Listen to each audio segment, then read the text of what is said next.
And we are live for the Blockchain Blvd podcast, episode 6. I do wonder what number we're going to get to eventually.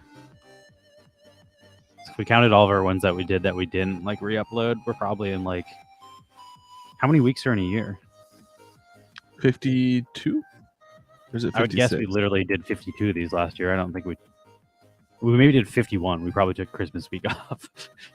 I don't think we missed another Tuesday last year. Let me see. Weeks in a year. I think it's 52, right? Yeah, 52.143. So yeah, I'd say if we were numbering this based on those, this would probably be like, we'd probably be in like the 60s right now for episodes of this. I don't know. We also didn't start at the beginning of last year. We started at like midway through, I think. Right? I don't know. Actually, no, we were doing Tech Talk before that. We didn't start the 100 wax thing until midway through last year. But we've probably been doing Tech Talk. I don't know. I don't know when we like decided to go from like doing marbles every day to having themed shows. I think that was probably year 1, right? Yeah, definitely. Last year was year 2.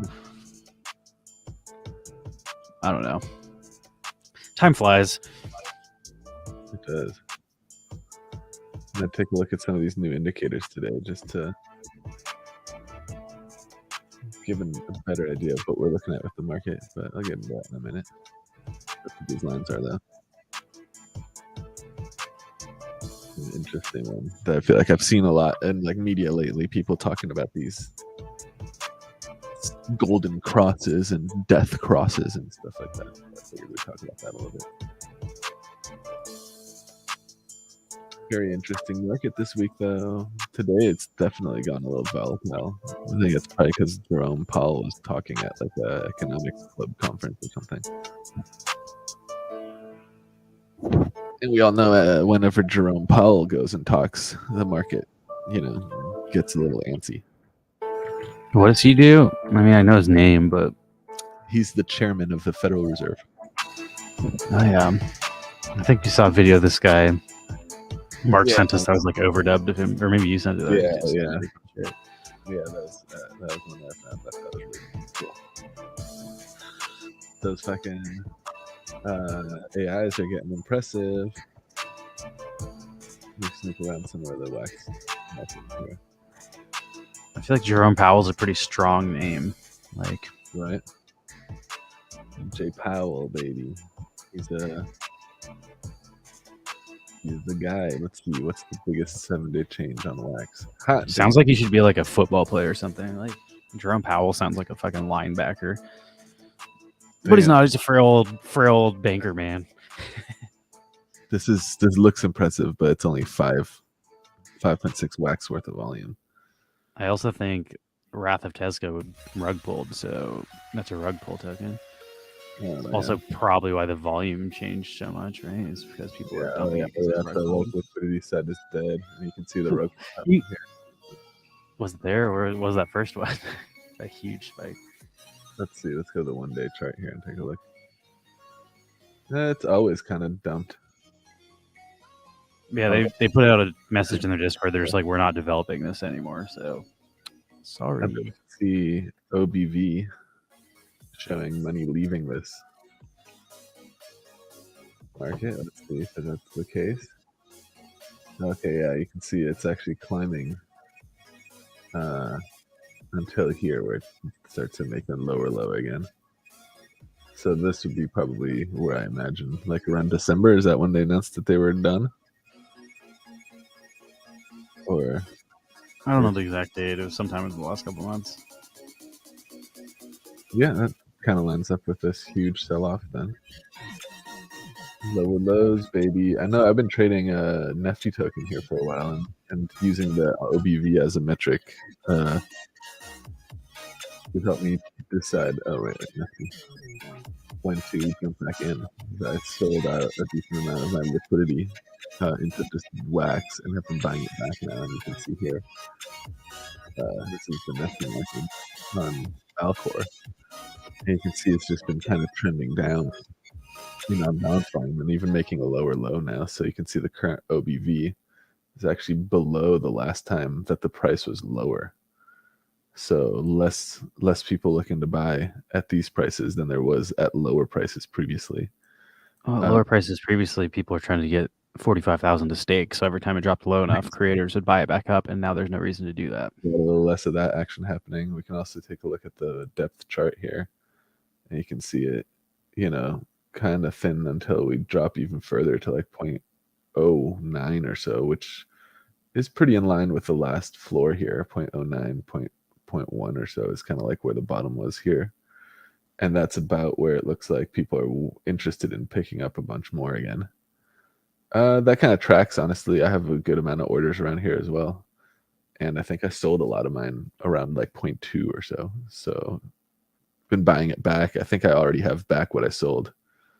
But it's nice to like have an eye on this kind of like on balance volume as an indicator when trading some of these assets that trade very heavily on Alcor, like Nifty token. So this definitely, I'm looking for this to start like reversing its sell-off trend here. So if we can see some higher highs, higher lows being made on balance volume, I'll probably shift into like buying or moving the coins I've bought back already to a higher sell prices, expecting the market to come back when this indicator starts to reverse. But for now, still staying the course. Looks like Nifty tokens. I'll probably keep getting my fill of these. I think some of these giant like stair step orders are mine too. I'm looking to buy like, I think not this 5,000, but this 2,000 one I think is me. Looking to buy like 23,000 Nifty tokens there. We'll see how all that plays out. But it has been nice using some of these indicators successfully, especially on Alcor, because Alcor has some of these markets are pretty like they don't really exist in other places. Like that's not going to be the case for this one here with Brawl, because Brawl exists on like Qcoin and other markets. But you can still see a similar deal where we were getting the indication that Brawl was selling off because the on balance volume was selling off while the token price was falling. So this is a good early indicator to be like, okay, if, for example, here's where the price started. Next time we were at that same price, the OBV is diminished a lot. So that's still the case. And let's see, it looks like OBV on Brawl token has started to make higher lows here, it looks like, because you can see this is the low on the OBV here. Last time the price was around where it currently is now. So you can see this little green dotted line is the spot price. That line is intersecting these bars over here, which is where we see the on-balance volume so much lower. So at the same price as it is today, the on-balance volume used to be significantly lower. So this is starting to make a little bit of a higher high or a higher low, I would say, before the price has started to reverse. I would say just looking at those two indicators for Brawl and Wax on this marketplace, I probably wouldn't be dumping Brawl tokens anymore. It's probably a decent time to scoop a few or like, retain the ones that you have and wait for this to kind of like turn around now. Let's poke around at some more of these tokens on Wax. Let's see. What's like another good token? I like Honey. Let's see. Yeah, Honey's done. Honey at 2.1 Wax. Damn. So when we pulled out of the liquidity pool from our trading wallet and we didn't want to sell it at 0.6, that was definitely the right call, since we can now drop those tokens instead of at 0.6 at 2 Wax each. But let's see how the indicators are looking on this. Let's go to OBV. I really like the on balance volume, and especially for markets that don't like Honey doesn't really trade on a spot market outside of Alcor, as far as I know. I don't think you can go to like Qcoin or something and start trading Honey token. So you can see on balance volume started to dump pretty aggressively around what is this, around December, like middle December 2022, like around here. That is probably in line, I would say, with the huge incentive yields from Taco Swap at the time. And since those rewards have ended, you can see the OBV kind of like bottoming out and now kind of coming back a bit. So you can see again, OBV is around at these levels, similar levels that it was last time. And this, I wouldn't call that a higher high yet, but it's also, you know, substantially higher than it was as far as prices when we first like exited. So this one Some is comments in the chat real quick. B Wicked said Honey added a taco meal reward today. That's the pump. And then Cone Dog asks, he says Brawl Taco LP on Taco Swap has one more day for meal rewards. Heard anything on it if it gets renewed? And I have not heard anything on that. I'm actually considering pulling my liquidity and moving it into something that still has rewards because I'm not sure they will renew it. That's also a good question too. Is what is your strategy? Like, do you stay in those pools after rewards go? How soon to them ending is there a strategy? Do you try to pull them like, you know, a week before or the day of? Yeah, so I usually, if I'm going to try to sell out of the assets in the pool, I'll pull them out with like within the week or so before the rewards end, trying to kind of front run the masses exiting that pool and selling those assets. So what I would do for personally for my let's take a look at some of these new pools really quick. Actually, let me finish answering the question. What I will do personally for my taco brawl position is I will likely I'll remove the liquidity and I'll likely just hold the brawl token side of that liquidity in my wallet, considering that, you know, brawl token is let's go back to brawl here.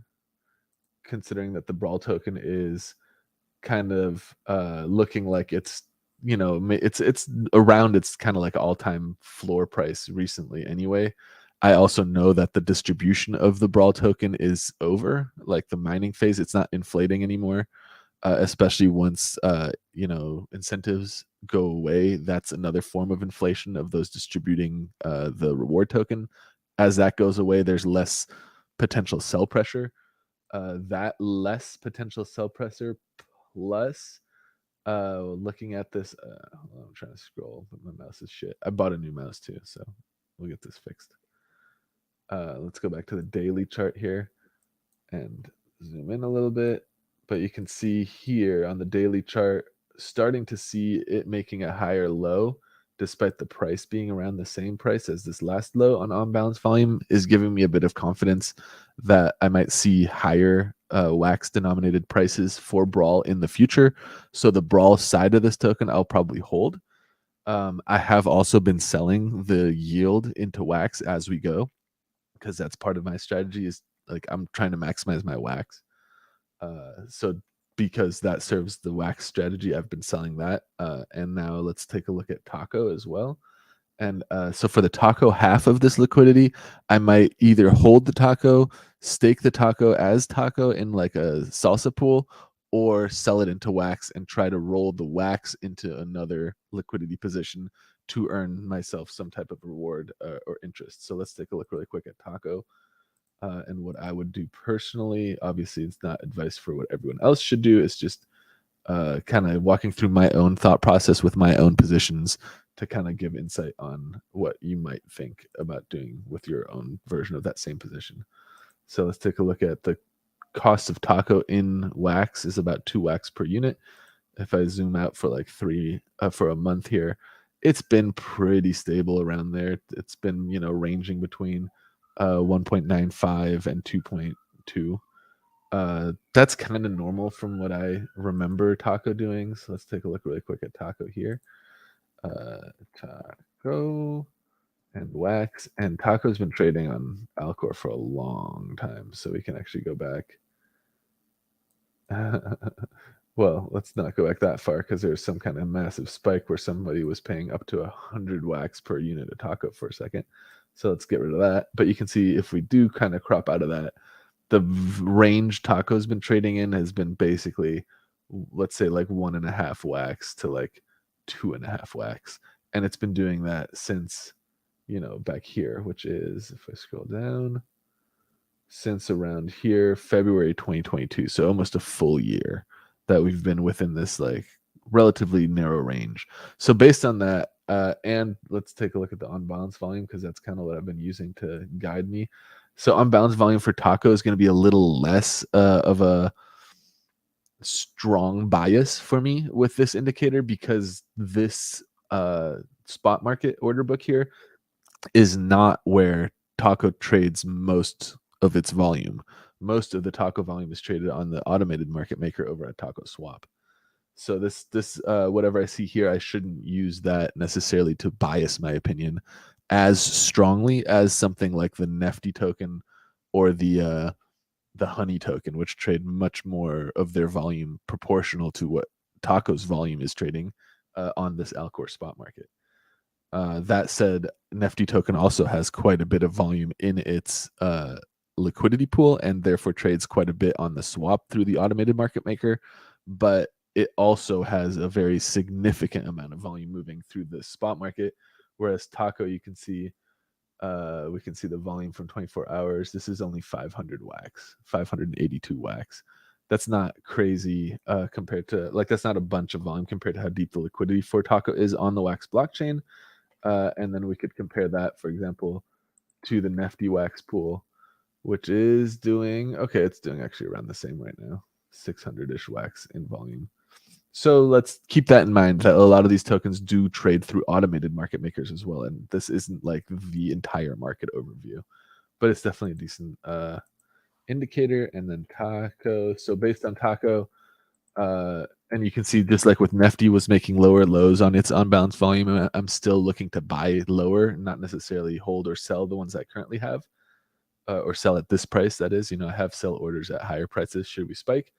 And then if we're looking now at Taco, on balance volume is also kind of flat, although it being flat the way it is while the price is slightly trending upwards would then indicate this is slightly trending downward. So you can see, like, right now the current, if I double click this, the current OBV is like around here, which kind of last time it was flooring around there. So I'm going to double click again to bring that out. And you can see that same floor range, the price used to be much lower. So you can see, the price was 1.75, 1.8, let's say wax, or no, it was like 1.6 or so wax per taco at the same OBV. Currently, it's around 2 wax per taco, and the OBV is kind of the same. But you can also see we aren't necessarily making higher lows. Like this is kind of like too much of a, like, not low. I feel like this is just like a candle, like a wick. But you can see, like, if we're considering this the low of last time, the low here is pushing a little beyond that, and we're basically back there again now. I wouldn't call this a higher low just yet. I'm also not, like, despairing here thinking Taco is going to lose its value. I think Taco is probably going to stay pretty consistent in what it's worth. So having decided on keeping my Brawl, half of my liquidity just as Brawl in my wallet, now my option is, do I want to keep Taco, which I think probably won't change much in value, or do I want to use that Taco value to then farm another token? So let's take a look at what other tokens exist in the meal. Or so I guess I could also go Salsa, and that way I keep my exposure just to the Taco currency while also earning an interest, but without a counterpart, so that exposure to the value of Taco isn't being diluted by the counterpart. But let's take a look at the meal side first. So there looks like the very top pool was, I just switched to Salsa. So let's take a look really quick here before I switch again.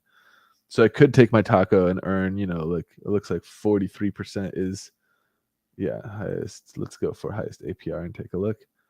Yeah, 44 would be kind of like the highest.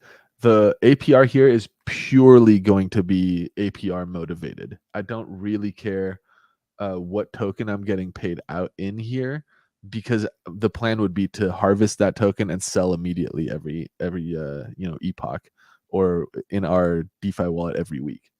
So as long as these tokens aren't collapsing at a crazy quick rate, I actually wouldn't mind going for any of them that are at this higher yield rate. Now, that same logic does not apply to the meal pools, because the meal pools, I do care how fast these tokens are depreciating in value, because a portion of my liquidity position is exposed to that value depreciation by me supplying liquidity with that counterpart.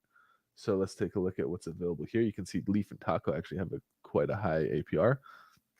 I'm not so comfortable with Leaf that I would put my half of my Taco into Leaf. So let's see what other options we have. These are the Silver materials. I like that Silver is getting cheaper. I hope it gets much cheaper so I can actually play some of the games, but I'm not comfortable exposing myself to the process of it becoming cheaper by being in the liquidity pool. So going to continue to go down. Someone was saying Honey added a pool again. I actually do really like Honey. That might be one to eyeball, but let's see how. Let's see. Oh, there's NFTTV, NFTV and Wax that I'm still in. This is the DeFi wallet we're looking at. Oh yeah, there it is. Honey and Wax, paying out a Honey reward. That's not bad. Actually, I never removed my liquidity from this pool from one of my wallets, so that's nice. I was just in this pool when it started. I think. Let's see, it was like 200-ish Wax, so it's probably going to be here 8th place. I'd been in this pool for a minute now still. And it looks like I started with 200 Wax. It's now 250, so it did come up on the Wax side a little bit. That's great. That's what I want. And again, I don't think Honey's going to fuck off anytime soon. So when it stopped its rewards, I wasn't so nervous. This might be the one. A question about unstaking Nifty Wax. Basically, is it instant? And yeah, it is instant. So if you want to check how much you have in the pool, you can just unstake it, see what's in your wallet, and then restake it pretty much immediately. Yeah, and you can actually, I think you should be able to. I'm not actually sure how you can do that on here. Because on Alcor, I always do the math just using the Alcor. Like, if you go here on Alcor, you can do the math of like what your Nifty Wax position would be worth if you did like Nifty and Wax. It also probably doesn't matter in Europe, but like depending on how you report your taxes, that would be a taxable event. So, just be aware that you're trading a token for another token on the blockchain. So that could potentially be a taxable event depending on how you report your taxes. So yeah, because I like this little preview where it tells me that, if I were to add 10 Wax, it would require a counterpart of 65 Nifty, and that would result in 22 Nifty Wax or Wax Nifty. So if you have 22, then you could know that your position is worth roughly 20 Wax bilaterally, 10 on the Wax and 65 on the Nifty side. So I kind of use this as a makeshift calculator for positions I have staked, like the Wax Wojak token pool I have at the Wax DAO staked. So let's say I have 10,000, for example, Wax Wojak, and I want to know what that's worth in Wax. I can come here and be like, okay, if I had 500 Wax, that's 6,000. So 10,000 would be 800 Wax. Yeah, a little less, 750 maybe. Yeah, so 10,100 whatever Wojak token would be worth around 750 Wax. So what is that? 1,500 bilateral. And that this is just a nice little calculator. You don't actually have to own any of these assets. I don't own any of this stuff in my wallet, but it lets me calculate what the relative value of the liquidity token would be kind of really easily. So that's a nice little hack, I guess, we can do for that. But let's get more into what we want to shift our positions into when we do that shift. But before we do that, let's take a look at the crypto markets, because this week was kind of the week we were waiting to see, are we going to hold a week above the middle Bollinger Band line on the weekly charts? And are we getting our indication that the bear market is, starting to bottom out and we're going to possibly get a flip in the trend back to bull? That's a lot of what this indications are looking like. And I've been reading a lot of other people posting technical analysis about the price action, and a lot of common themes I've seen this last week revolve around what's called golden cross and death cross, which I wanted to just talk about a little bit today. So today I added to our chart here, I've added these two lines. These are they're called the smooth moving average. And so right now I'm on the daily. The red line is the 200 smooth moving average. So this is taking basically the price of 200 days averaging it out, and then plotting it onto the graph, while the green line is the 50-day smooth moving average. Same deal, but instead of a 200 range, it's a 50-day range. So you can see the 200-day smooth moving average moves, a lot more smoothly than obviously the jaggedy market that we're seeing drawn out here in the candles. While, the lower the average, so the 50-day average, the lower the average, the more, in line with that jaggedy motion it is. But obviously this is still smoothed out quite a bit. So, excuse me, drink of water really quick. Black Fang says, let me get myself out here so I'm not talking from off screen. Says, I use Alcor for liquidity for over a year, but I never really know if I lose or win from them. I just play the random tokens, try to create some liquidity. I have no idea if I lose from permanent loss or actually win something. Why not use EMA instead of SMA? And I do think, I can at least say saying if you have no idea if you've had impermanent loss or not, that depends on what your goal is. If your goal is to create more US dollar value, then the impermanent loss does matter. I mean, impermanent loss matters either way, Yeah. but it depends on what value you're measuring by. Are you measuring in US dollar value? So that's different than if I'm trying to stack more crypto. So I'm stacking more crypto, you can have a loss in US dollar value, but you gained crypto because crypto is going down in price. So understanding what your strategy is, step one. If your goal is have more US dollar value, then yes, the impermanent loss in US dollars matters. So it really just depends. For a 100 wax week thing, we're trying to stack wax, not US dollar value. So even if we lose value in US dollars, as long as we have more wax at the end of the day, we're succeeding in our strategy. So I do think it's important to have a strategy. Step one is what do you want to accomplish from putting liquidity in a pool? Do you want more crypto or do you want more dollars? And then once you decide what you want, then you can change your strategy around that. But you have to at least decide understanding the Greeks, it's called, is a great place to start for understanding how to calculate the performance of your liquidity position, because a liquidity position, if it has basically relationship dynamics with profit that aren't super clear but are defined in math terms by the Greek symbols. So for example, there's a theta is the symbol that represents the difference between the value of your position versus the value of its underwritten, like in dollars, for example. So if you have, I'm using real world example here, like my charm and wax pool I have here, right? So this pool has exposure to the price of charm and the price of wax, but it also has a performance metric that I can measure in the price of dollars. Dollars aren't part of this equation. They are, there's a relationship of the value of dollars to wax and the value of dollars to charm, but there is no dollars within this position. So now the value of wax in the term of dollars is changing while the value of charm in the term of wax are changing. And so this equation requires not just the theta, which is the value of the price of charm changing against the value of price of wax, but also you need to track the gamma, which is the value of the price of wax changing the price of dollars, which then, so the gamma performance of this position would, I guess, I don't know, without getting too crazy complicated, look up the Greeks for options and derivative trading and try to have that. If you can understand the Greeks, like theta, gamma, and beta, or let's see, theta, gamma, what else do I use?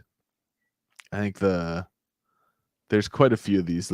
With options specifically, there's also certain Greek characters that represent volatility over the time of before the options expire and all that kind of stuff. But there's a few of these kind of terms like the Greeks that will help you kind of calculate these. I think in general people have some people have a misunderstanding of how liquidity pools work. People just assume that because you're earning fees, you're earning, but it's as easy to lose money, if not easier to lose money in a liquidity pool than to earn money in a liquidity pool. So it's not I don't know, it's not somewhere you can just park your liquidity and print money. That's not really how liquidity pools work. So the best way I can explain a liquidity pool position is it's almost like doing an options straddle, because you not even an options straddle, like a short, I don't need to say all these terms. It's basically in your liquidity pool, you make the most money by supplying liquidity if the value of these tokens relative to each other stays the same. You You don't also want exclusively make money based on volume. You don't make money on volume. price Exactly. action. Your You make money money on comes from volume. people trading against the pool, not the price changing. So the It's more also people trading and the less the price changes, the better it is for you as a liquidity. it's ironic because the more the price changes, the more trading there is. So you'd think like the Yeah. volume goes up as volatility goes up, but that's actually bad for your value holding the same. So like it's a very delicate ecosystem and like yeah, I don't know. It's kind of like almost like a bell-shaped curve where if the at the center is like the highest level of profitability, but then the higher the price of your assets goes, like the price of one of the assets becomes, the lower, like basically the more profit you would have made just holding that asset without the counterpart in the liquidity pool. Same goes for the other way. The lower I the also asset think goes, the more like so basically that bell-shaped curve, you want it to stay in the center. If the price pumps or dumps, you may be better off not I think participating in liquidity blanket supply. statement, you should really only be in liquidity pools where you're fine having much more of either side Yeah, of the pool. Like you shouldn't be in a yeah, liquidity pool if you just want more dollars and you don't want more of the two tokens in the pool. Because at the end of the day, you can end up with a lot more of those tokens on either side of the pool and no more dollars because of impermanent loss. So like again, just knowing your strategy, like the liquidity pools I feel comfortable in on Wax are the R Planet mineral pools where I'm pairing the minerals from the lands against each other. So I yeah, don't care which side of those, all the land minerals are essentially the same value. So I don't care what side of the land minerals I end up. I just want more minerals. And that those pools are working out fantastic for me. Those have been the best pools I've done on Wax. Like, here, let me see if I can share yeah. my screen really quick. I have this is not gonna work out. I Okay, yeah. want it to work. Let me know when you here. I guess I'll change mine to webcam. Bam. I'm not logged into I'm the gonna right make this wallet new. on this. I'm I'm gonna gonna have make to it just like like share this. my screen old school style. So do this. Bam. And now you could share yours, and I can swap I'm it just doing over. old school style because I don't have Oh, okay. like I'd have to fuck with some stuff in OBS. My OBS is set up to capture. Okay, Pop and Stock is in Charm Wax, and I also am in Charm Wax on the wallet that I'm currently on. So I'll do a little bit of calculation and show you how we've done in Charm Wax because I'm pretty positive we Hop and Sock lost. is saying chimp wax. Oh, Chimp Wax. Okay, I'm also in that one on a different wallet, and that one I've definitely gained value and money, Here's this no my matter how you slice it. yeah. These are my as you can see here.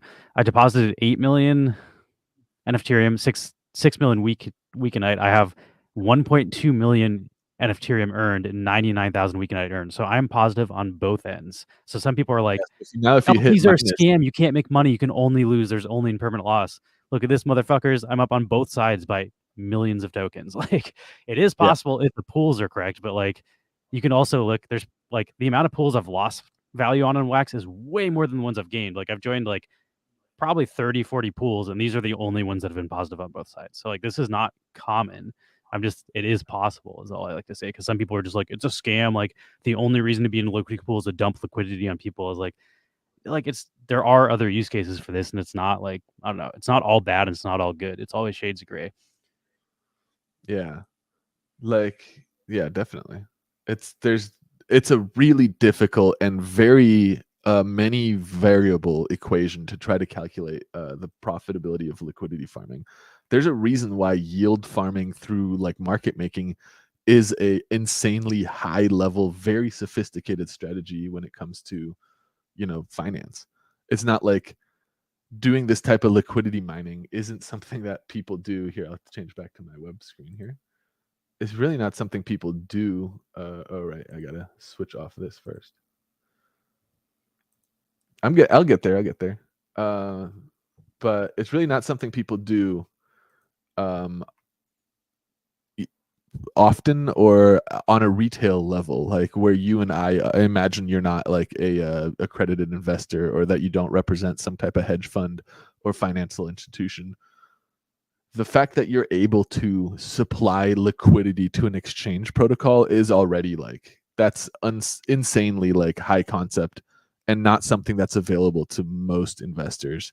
And the reason for that is because it is a very high concept, very sophisticated investment strategy that does require a ridiculously deep understanding and ability to manage a position. So like let's take a look. I'm in charge Charm and Wax in this wallet. And take a look at what's happened here. So I started with 0.71 charm, and I put it up against a counterpart of 0.28 wax. I've lost 0.28, almost all of the wax from this pool, and I've made 9 charm. So you can see currently the remaining balance of this pool, if I went to minus liquidity, and I have 9.91 charm and 0.025 wax. Now, this amount of charm, 9.91, is worth this amount of wax. So I have in this pool a total of 0.05, we'll call it wax. And I started with 0.5 almost wax. So I'm down in terms of wax. Because the charm I have now is worth the wax here. I'm down almost 90% as far as the value of the wax, and in dollars, probably even further because the price of wax has climbed relative to the dollars. So this charm wax position, there is no way I could have possibly been in profit, even if I was earning, let's say I was earning 1,000% APR for supplying this liquidity. Like we do earn these types of percentages sometimes on Taco Swap, for example. Here in the meal pool, we're seeing some of these new ones are offering like 1,700% APR or something when they load. So even at a rate of like that, I would be deep underwater with this position. And it's important to understand that, yeah, sure, I made 9 point whatever charm as the price of charm fell, but my overall value has also been draining like aggressively while the price of charm has been falling. So if we look at just charm wax as a like graph, like we can check, and I'm imagining this has just been tanking pretty aggressively since we go all time. Yeah, 97. So I'm down almost this percentage. So I basically, if I had held, let's say, instead of participated in liquidity, that's the best metric to go by. If I had just held 0.714 charm and 0.283 wax, would I have outperformed participating in this pool? And the answer is fuck yeah, by like a massive margin. So take a look. If I just had my existing charm or my wax, 0.28 wax, 0.28 wax, that's 110 charm I could buy right now if I had just held, and that's just from the wax side. So currently I have, like 10 charm and, a much lower amount of wax. If I hadn't participated in this pool, I could buy like 10 times the amount of charm than I have now for participating in the pool on the way down. So really a good kind of like warning here.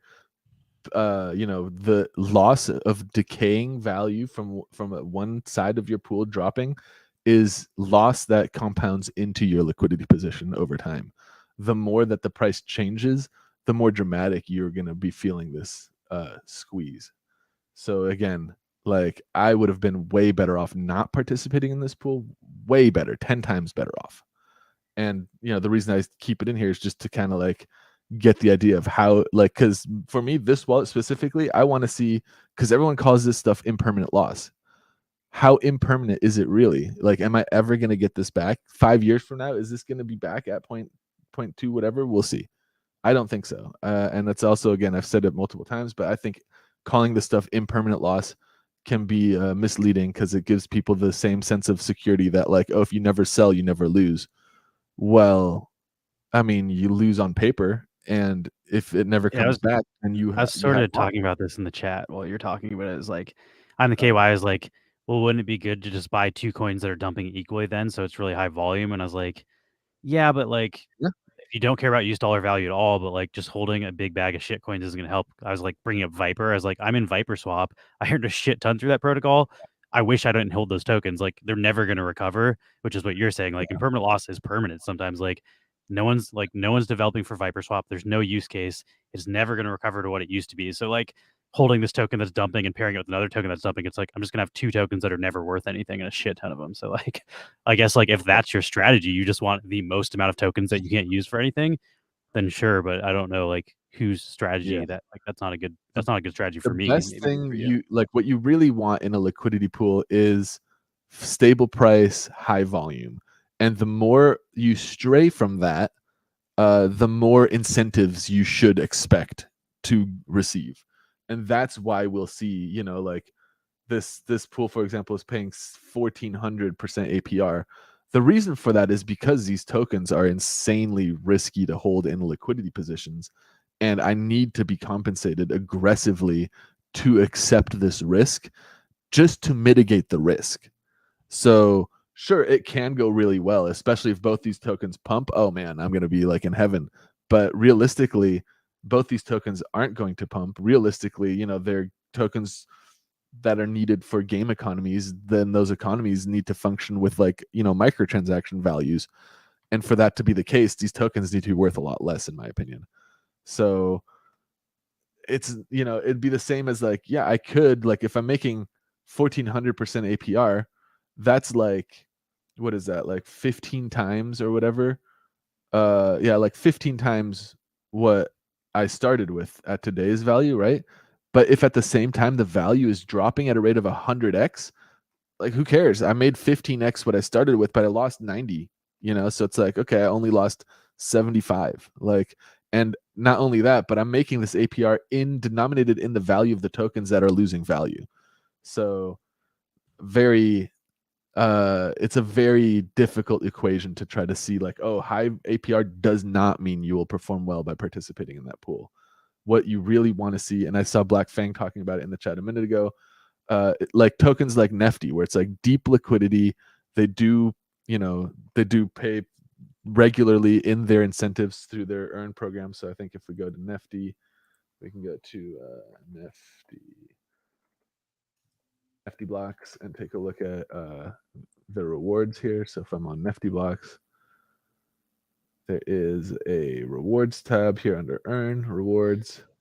Blackfang did it say earlier. He said, I think the most profitable LP is Nefty Wax because you're guaranteed Nefty payout by holding LP. It's a no-brainer. Even if the token is dumping, I still believe in Nefty blocks. And then Mahala also said, is the Wombat pool good?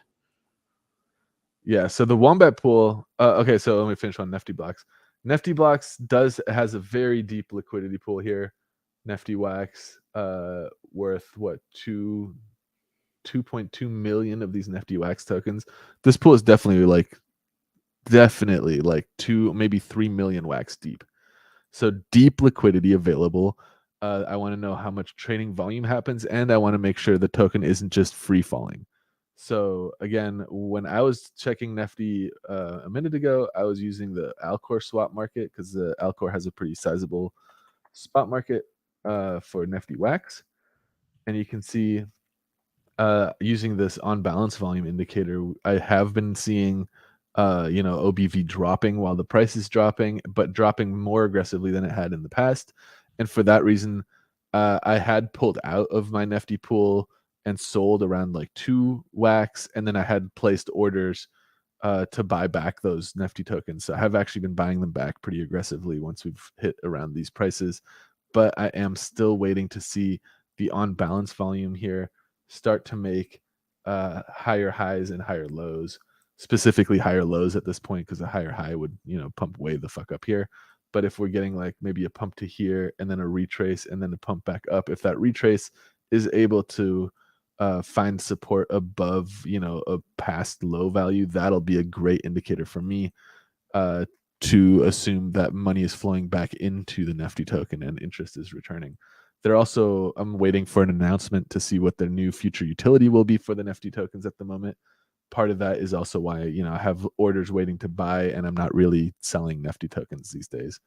But I'm also, you know, expecting this kind of trajectory to continue downward as the utility remains unknown and unusable beyond, you know, buying advertisement on Nefty blocks, which isn't a bad utility case, but is also not enough to offset the yield that they're paying people to supply the liquidity, because that yield effectively becomes the inflation rate of this currency. So as long as there isn't a deflationary metric to the Nifty token that burns it, because there is a burn case, it's just not as aggressive as it needs to be to offset this yield, then I should expect to see this price continue to trickle down. Like you're saying though, I believe in Nifty long term. I'm a big fan of Nifty and what they've built, and I do believe like holding Nifty token in the Nifty Wax liquidity pool isn't going to be like a Viper swap scenario where eventually they just shut down operations and fuck off. But you never know, and it is also that's part of why you want to understand the risks and only expose yourself according to your tolerance for that risk. Now, let's jump back over to the general crypto market, though, and take a look at what we were seeing with these indicators for the week. So I was talking a second ago about these smooth moving averages, which there is, I have the 200 and the 50-day smooth moving average printed here on our Ethereum chart. And you can see what's happening basically as we speak is that the 50-day smooth moving average is approaching almost ready to cross up from below back to above the 200-day smooth moving average. This action is called a golden cross in technical analysis, and I've been seeing quite a few people talking about the golden cross on Bitcoin and on Ethereum. So if I go to Bitcoin, you can see the golden cross has actually happened on Bitcoin, and we've crossed the 500-day smooth moving average has crossed over the 200-day smooth moving average, which is usually an indication of a reversal in trend. So you can see here, this here is the death cross, where you're crossing that same moving average, but in the opposite direction. When the 50-day drops below the 200-day, that is considered a death cross and an indicator that we're starting a bear trend. And so here we can see this is the Bitcoin overall Bitcoin market on the daily chart. And you can see that like the first time we had that death cross was all the way back in June 2021. We did have a golden cross after that to top off with our double top for the market, which we all kind of like remember. The market hit like 60K and then rebounded, like dumped and then rebounded to 65 before starting its trajectory downward. And both of those kind of events were foretold, I would say, here with this golden cross. And then same before, if we go even further back, you can see like you got these kind of like so this is the previous bull cycle and the bear market that followed. You can see the bear market creating this death cross in 2019. So a little bit after, obviously, these indicators, and this should be known also, by the way, these indicators, like seeing a golden cross or a death cross or something, it will be lagging behind what is actually happening. So acting on these, in my opinion, is a little bit like you're acting on old news a little bit, but it is a nice way to help bias our opinions. So you can see here, when the golden cross kind of happens, eventually that golden cross held here back in, was this May 2022 or May 2020, and from there it stayed above the 200-day moving average for the entirety of the bull run. So what we're seeing in Bitcoin right now is a first indicator, or I guess a little bit of a lagging indicator. So like an indicator that's kind of helping us or giving the market the sentiment of like, oh, the golden cross is in, on the daily chart. We should be seeing on the daily again, we should be seeing some like potentially upward movement here. And that is relatively in line with what we were looking at last week too. We're waiting for like the weekly to close above the middle Bollinger Band lines, and we're looking at let's bring up the Bollinger Bands. I really quickly wanted to interject and say, sure, we don't have our banner up today. This is not financial advice. That's something I now know that we need to fix, because now our banner that shows the followers and our like stream name is where the financial advice banner would go. So we just need to make a financial advice banner built into the thing. But this is educational. We try to teach people, because crypto is confusing as fuck, as we've been talking about liquidity pools and stuff. The average person doesn't really know how this stuff works. So we're not trying to teach you how to make money necessarily, just more teach you how these protocols work and how you could potentially use like technical analysis like maxes to predict the market. But the idea is, or at least know what people are saying when they say all this nonsense. It's like the whole catch a man a fish, teach a man a fish thing. We're trying to teach a man to fish. We're trying to teach you how to do your own thing so you can decide what to do with your own money better. We're not trying to ever tell you what to do with your money. Buy what you want to buy. Yeah. But I thought I'd just say that since we don't have the disclaimer that we have on every other stream, since we have a new Good stream set up. call. All right, back to Max. So here we have again, I'm still on Bitcoin. You see the golden crosses happening, but we're also the indicators we usually like to look at, or at least I like to look at, are also the SRSI. So you can see the stochastic RSI is oversold or overbought. Here it looks like it's ready, oversold actually. Sorry, it looks like it's ready to continue its move up, is what this means. So, and we are right on the middle Bollinger Band line as well, which is where we would expect to bounce in a continued up move. And it looks like we actually are today starting to bounce here, right on the middle B bands line, right as we are on the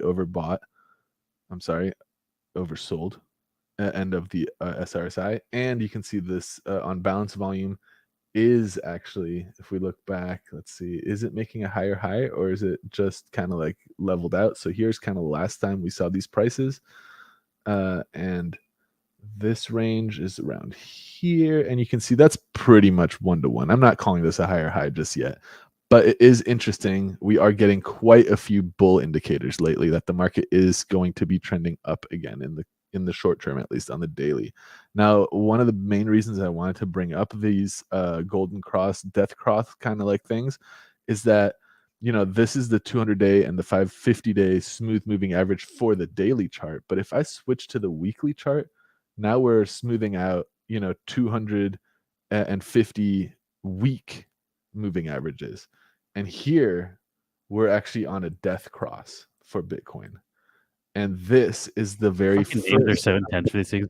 What, golden cross, death cross? Like, who the fuck comes up with all these names? So we are right on the verge of a death cross here on the weekly chart. And this would be the very first time in the history of Bitcoin that we actually play out a death cross.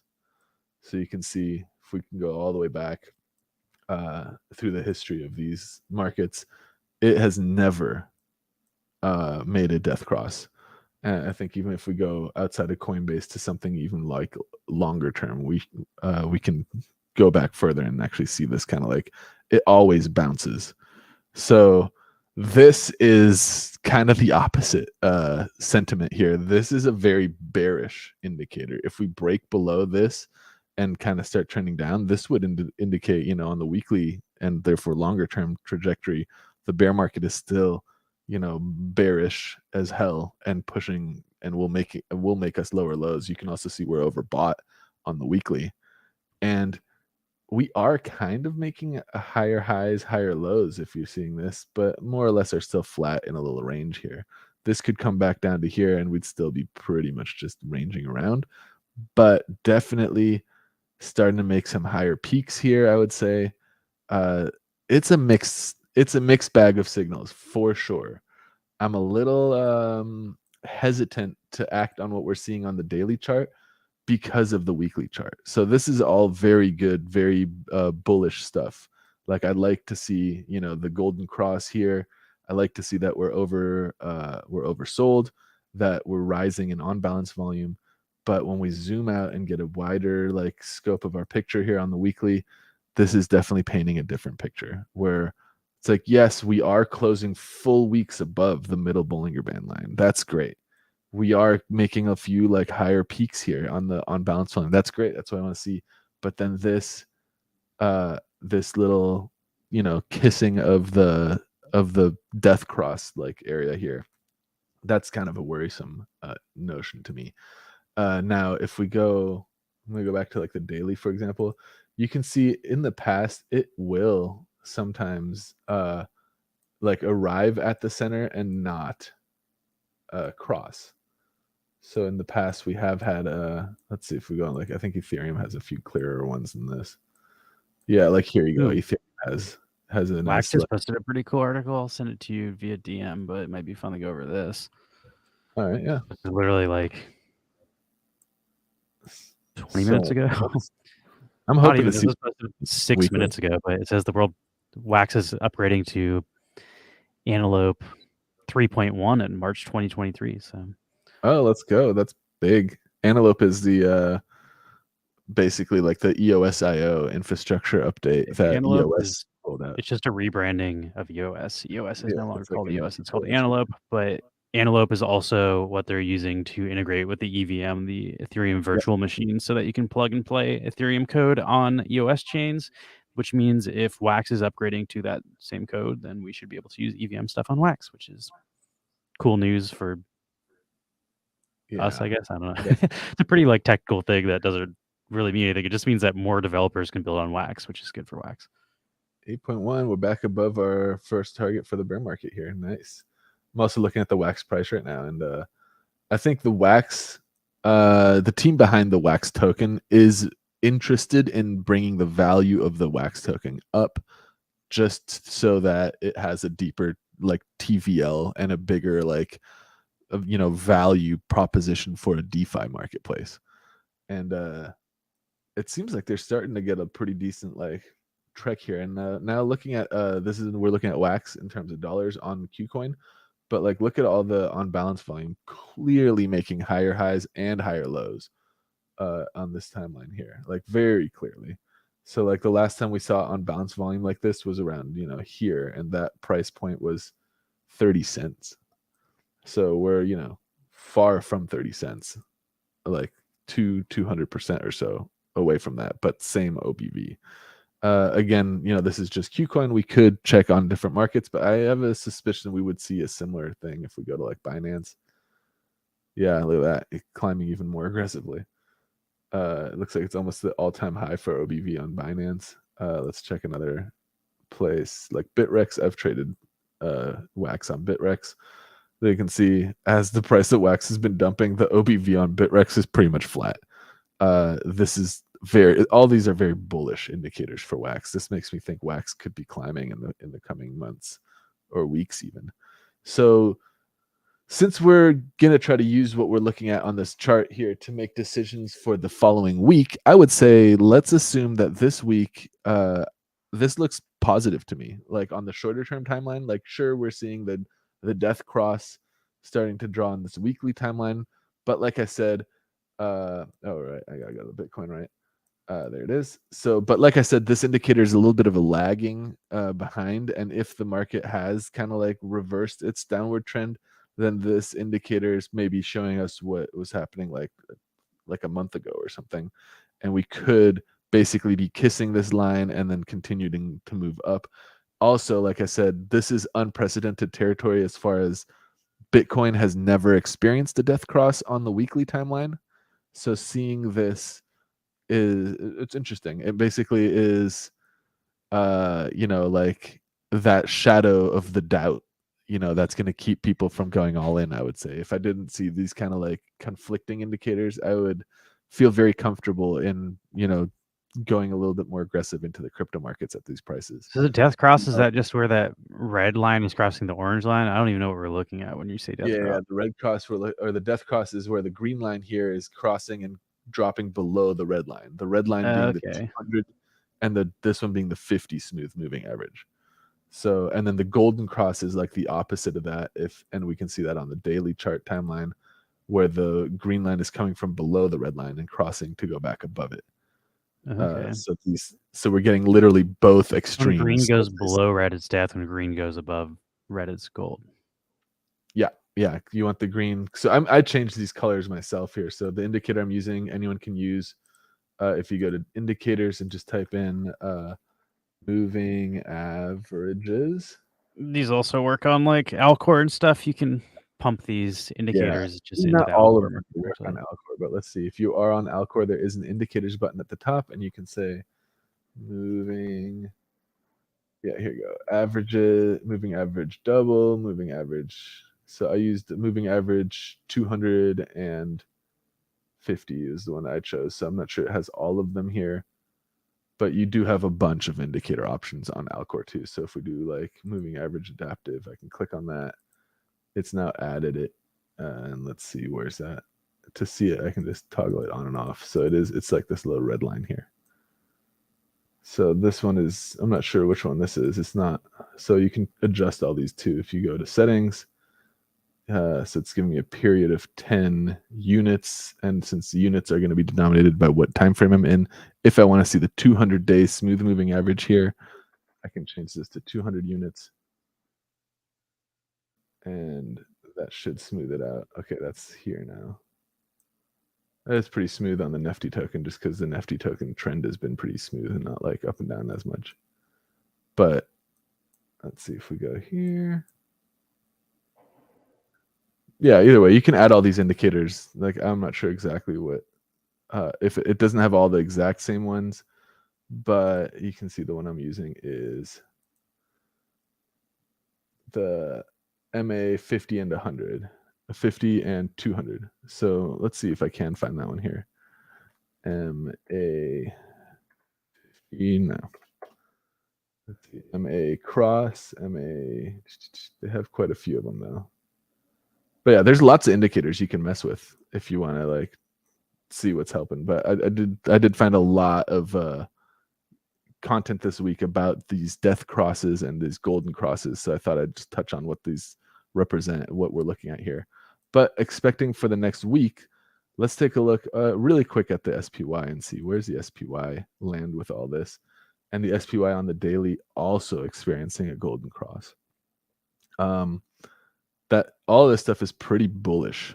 So on the daily timeline, we're seeing quite the bullish indication. And I think it's possible we might see a retest of old bear market levels, which would be like here for Bitcoin. So if we're looking here, the last, like when the bull market first started to kind of like wane and pulled back, it pulled back to around, for Bitcoin, we're looking at like $32,000 or so. It pumped up again, and then around that same range, found some support before losing that to this next leg down where we've been chilling for a while. So looking at that, it's possible now with the short term for the next few weeks or so to kind of retest that previous level. So let me add a line here for us to kind of like keep track of. Let's do a horizontal line. We want to go kind of around here. And this, I'm going to make this green. This will be our kind of like target. So I've kind of charted it here on the daily chart still. I've just kind of like found an average price where the market has bounced multiple times. So even here, we had a little breakout, retest down, broke out, jump, retested again here, broke up again, dropped here, and then again found kind of some support right there again. Can maybe even move it up slightly, but let's just bias it a little lower. It could probably be put like here if we want it to be aggressive. But let's say we'll put it around here where it's kind of like bottoming out around the same as the 50-day smooth moving average. So now it's possible we see the crypto market kind of continue its trek up to here, where I would almost certainly expect this to become the new resistance level and it to reject here and push us back down further. That would kind of be in line with what we saw the last time around too, where we had a bear market here, golden cross, pumped back up to kind of this was like 2019 before we like officially retested all the way back to the bottom of the bear market. But we did kind of have a similar deal where we had a sell off. We'll have a golden cross. We'll come all the way up, but this isn't the end of the bear market. This was when we fell from 20K and, around 20K, we didn't have that double top that we had here, but we did have kind of like a similar, like this area ish would be kind of it's not as clear. Maybe it's actually right here where we sold off and we bounced there and then kind of like hovered slightly before jumping again. But let's see if we just did a line here, same way we were doing currently. That should be around where the last pump gets rejected. Yeah, and there it is. So it did pump all the way to that same level, did not close above, was rejected, and then pushed all the way back down to the bottom. So it's possible we see something like that this time around as well. That would be kind of putting us here at the golden cross, would be similar to putting us here at the Golden Cross, which is it does look kind of similar, where we had a nice pump from a like flat range, and then the cross, and now potentially we pump back up to the same level that we had in the bear market, which acted as our first point of resistance, which was here when we first dumped, and it found support there for the first time. Dumped, kind of lost that support, and then stayed below, and you can see how that became kind of the roof of the retest, the bear market retest. I'm going to delete this line though. And that's why we're kind of like looking for a similar thing happening here. This would be the like retest part. We did get a double top this time instead of it just doing a small retest and continuing its sell off. But this was a pretty strong support level during that initial run up. And also, once we lost it, we fell pretty aggressively below it. So I'm expecting this to be kind of our long-term, like if we're climbing above this, we could start considering the end of a full bear market, but we should also understand that climbing to this level and being rejected is an acceptable trajectory for an existing bear market to take. So despite the fact that we could still climb in Bitcoin terms from its current price at 23K all the way to like 35 or so thousand, that would still be a bear market trend unless we can close above these older levels. But either way, we are starting to get this Golden Cross. The shorter term outlook is starting to look pretty positive. And I think in the short term, we can expect a potential pump all the way up to 35K, which is a massive, massive rally in crypto markets, across the board. So let's kind of approach the next week as maybe we think the market's going to climb a little bit in at least in the next week, and possibly in the following weeks. We'll keep an eye on this, of course. But like it does look like we're right on the area on the daily chart where we would expect to find support, which is the middle Bollinger Band line. We're right at a level in RSI here, SRSI, that suggests it's time for a support to be found. And we're definitely not making lower lows on OBV. So we're not trending downwards. At the very least, we're trending kind of flat, which all of those things put together, plus this Golden Cross, is going to give us some confidence this week. So let's go into the week for the 100 wax investment that we've been doing, with the notion that maybe the price of wax and crypto assets in general are experiencing a potential bear market rally. At the top of this bear market rally is still like a solid price increase away, like 50-60% higher than we currently are, and that's in Bitcoin. So if that same rally happens across the altcoin markets, we could see stuff like wax retest some of these support levels all the way at 30 cents. So being at 8, that's like a 220% rally that wax could experience. So let's be kind of adjusting our wax position here to potentially capture some of that action. So I'm going to jump back over to DeFi Box first. We have our DeFi.ftw wallet, and let's take a look at how our DeFi Box position, which is wax and USDT, has done. So we're right around 81 wax, it looks like, in value. This was 100 wax at one point, so we're down about 19% on this one. And that is in response to the price of wax climbing. As wax climbs in price, we are selling wax into USDT. That's also a solid hedge. Should the price of wax fall, we will be actively buying more wax with the USDT that we've been selling into. So it's kind of like giving us an average price motion here. And the reason why liquidity farming or yield farming in pools like this is such a nice hedge is because it gives you a constant exposure to the inverse of whatever token I've paired with USDT. So in this market, I'm making as USDT, or as the token value goes up, well, I'm getting less of that token but more USDT. And then if the value does, let's say if we stay in this pool all the way up to a 300% pump, and then the market dumps back down to these same levels, I'll have sold on the way up and bought back on the way down automatically. but that only is going to be beneficial to me if the price actually comes back down. So right now, I think we might not. I guess let's adjust this position. We used to have 100 wax in here. We don't want full exposure this week because this week we think the prices could be experiencing a rally and a bear market rally still, we'll call it, since I'm not sure I'm comfortable calling the end of the bear market at this point. But let's adjust our exposure to our hedge because we don't necessarily want to hedge against US dollars when the price of wax is climbing. So what I would like to do is cut this back to 50%, and I'm thinking of it 50% in terms of it being worth 100 wax. So I would like this to be now worth 50 wax, and I would like to take the 31 wax side out. So I'm going to start by doing that. So I'm going to come over here to swap on the liquidity tab here.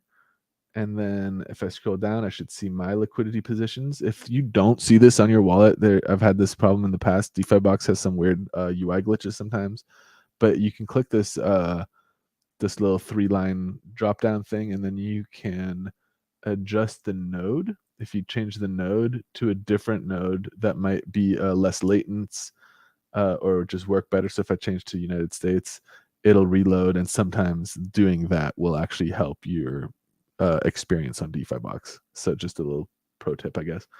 But I'm going to reduce my liquidity here. So if I go to 100, we should see I have 50% of 81, which is right here, my 40.7. So what I really want to remove is 15-ish wax plus its counterpart. So let's do that. I'm going to adjust my slider until I am pulling 15 wax out. And so you can actually do this numerically too. So you can see here, I'm pulling out, it looks like 3 million, is it? Yeah, 3,700,000 of the liquidity token, which is then, amounts to this amount of value. So let's do 3,750,000. Wax appears to be pumping as we speak. It's up to Which one is? Wax is up to point Oh yeah, 082. yeah. I figured it looks like the short-term metrics looks fantastic. Like it looks like we're going to pump this week across the crypto market, but it's the weekly metric looks questionable. So it's a weird mixed bag. But we are going to try to capture some of this action by removing some liquidity here. So I'm just going to numerically type in until I get 15 or as close to 15 as I can. So here, 15.18. I guess I can do a little bit more than that. 15.02. There you go. So I'll do this. I'll confirm. And this is going to remove that amount of liquidity. So when I check back on my wallet here in a second, I should see what I want to see, which is 50 wax in this liquidity position. So I'm signing this transaction after signing into my wallet. I think since I'm not showing my full screen, you probably don't see my pop-up of Anchor. No, but you just see the thing that says like click to launch Anchor. Yeah, so we got that. And now when I go to my here, you can see I now have $1.09 in USDT, 15 wax in wax, and 50, we got 51 wax. So it's rounding that slightly. But we got 51 wax. This is what I kind of wanted for the week. So I'm good on DeFi Box. I'm going to leave this 50 wax alone. I might mess with this wax USDT and the wax that we've removed from the pool right now. But first, let's take a look at Taco Swap and harvest our rewards there. So on Taco Swap, if I just click on the liquidity tab, it'll show me what this wallet is holding in liquidity. It might also be able to, oh yeah, here you can also change the node, by the way. So if it's acting slow for you, you can use this drop down and change like pink.gg, for example. And now if I go to liquidity, I gotta log in again. It might load a little faster because you saw a minute ago when I was having a hard time loading some of those like salsa pools and meal pools. So now if I click on meal, it's similar loading time, but there's definitely going to be nodes that you can select here that'll make it a much quicker experience. But I gotta wait for it now here. It's like frozen on me. Maybe I chose poorly. Okay, there it goes. Yeah, let's see. I don't know. I like pink as a. Oh, it's swapped it though to taco. I wanted pink.gg. Yeah, whatever. I don't need to fuck with it. It logs me out when I do that, which is annoying. Either way, that's. I guess we can mess with that another time. But What are you trying to do right now? I was shown that you can also change the node on Taco Swap if it's like Is slow. it not working or just for fun? Yeah, it was just being very slow. Like when I click on Salsa Pool, it's giving me like this. No, it's not so slow anymore. I was just NFT being. Hive was straight not working for me yesterday. Their distribute tool just kept saying error return to server, and I was like, well, I guess I'm not setting these marble prizes today because I'm not wait until that works. But yeah, so now I'm back on Taco Swap. We have a liquidity position in Wax Wombat and NFTV Wax. Let's take a look at those pools. So if I go to Meal tab and just click the stake button here, it'll isolate just the positions that I'm in once it loads. So I'm not going to try to click on it, overwhelm it, and confuse it. But come on. Okay, there it goes. So if I say staked, damn, this is a slow poking for me right now, but it's all right. You can see I have these positions. They're still good for quite a few days. We got 8 days left of taco rewards in the NFT wax, NFTV wax pool, and then 51 days of NFTV token rewards. And then we also have 97 days. So this got actually extended, the Wombat pool. Just like I predicted. Recently. Yeah. So I'm not surprised to see that extended. I actually really like the Wombat pool. And then so I also bet if you go through the white paper, there's some sort of. I bet in their white paper there is distribution through liquidity on Wax. Like, oh yeah, the Wombat team is just fucking winging it and throwing tokens around. No, they have a allocated like incentive, like a 15% of the total supply or something is going to pay liquidity providers for like 3 years or something like that. I would imagine though, like even if they pulled the rewards from Taco Swap, it would show up on another Dex on Wax. Like it's not like that pair would just dump because there's no incentives. Like I think they would just move it if anything. Yeah. What I'm also looking forward to is the ability to bridge Wombat tokens over to like Polygon and Ethereum. So that way, if there were ever like a cut in the incentives here, I could bridge my Wombat tokens over to like Polygon and add them to the incentivized pool on QuickSwap, where there's also like I think it's a USDC Wombat token liquidity that's incentivized. So here it's Wax and Wombat, but I think both of these pools I'm still pretty okay with like exposure to both of these. Let's claim the rewards we've earned from the last week. So I'm gonna go up here by my name and go account and rewards, and you can see we've earned 0.046 with Taco, 0.08 NFTV, and 110 Wombat tokens. So I'm going to select them all and claim them all. And I think this week I would like, I personally, I really like Honey token. I feel like at 2 wax, it's not crazy overpriced. I think 1.4 or so wax is a great price to scoop in and swoop some Honey tokens. So we're not too far away from that, but we also have Honey tokens left over in this wallet. So if I go to NFT Hive, hopefully it works for me. And I'm gonna go. Let's log in to DeFi Wallet, and then I can come here to click on here and go to Wallet. We'll see that we have 4.5 something Honey plus all the yield that we've got since we've done this. So, this is kind of nice to check in on this. Like, look at all these yield tokens. You got one FAM token, whatever the hell that is. Yeah, let's go. One FAM. I got Leaf, 11 Leaf. I got some NFTV token, some House, some DHC, Novium, like a whole bag of stuff here. Oh, I got some Honey too. Some THC, Astro, some Wax, 0.05 something Wax. It's not bad for considering we only have 4.52 Honey token here. So this is not bad, but it's also not going to compete with what we're currently being offered for this Honey as liquidity. So earlier, I think it's Baggy Hodler, or no, it was Wapaka. One of them were saying that the meal pools do not work like traditional liquidity pools. They said be aware of that. Oh, is that right? Like the rewards are not paid out the same as traditional liquidity pools. Here we go.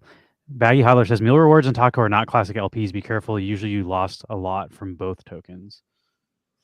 Yeah, definitely. Oh yeah, the meal rewards on taco. First of all, they're paid out once a day, which makes the liquidity pool providing kind of gameable, because you could just put your liquidity into the pool for the hour that the rewards are being distributed, then remove them, and then like keep playing that game, so you don't actually have to expose yourself to the risk of the liquidity providing position, while you could still earn the liquidity sourcing, or not sourcing, but the liquidity like incentive fees.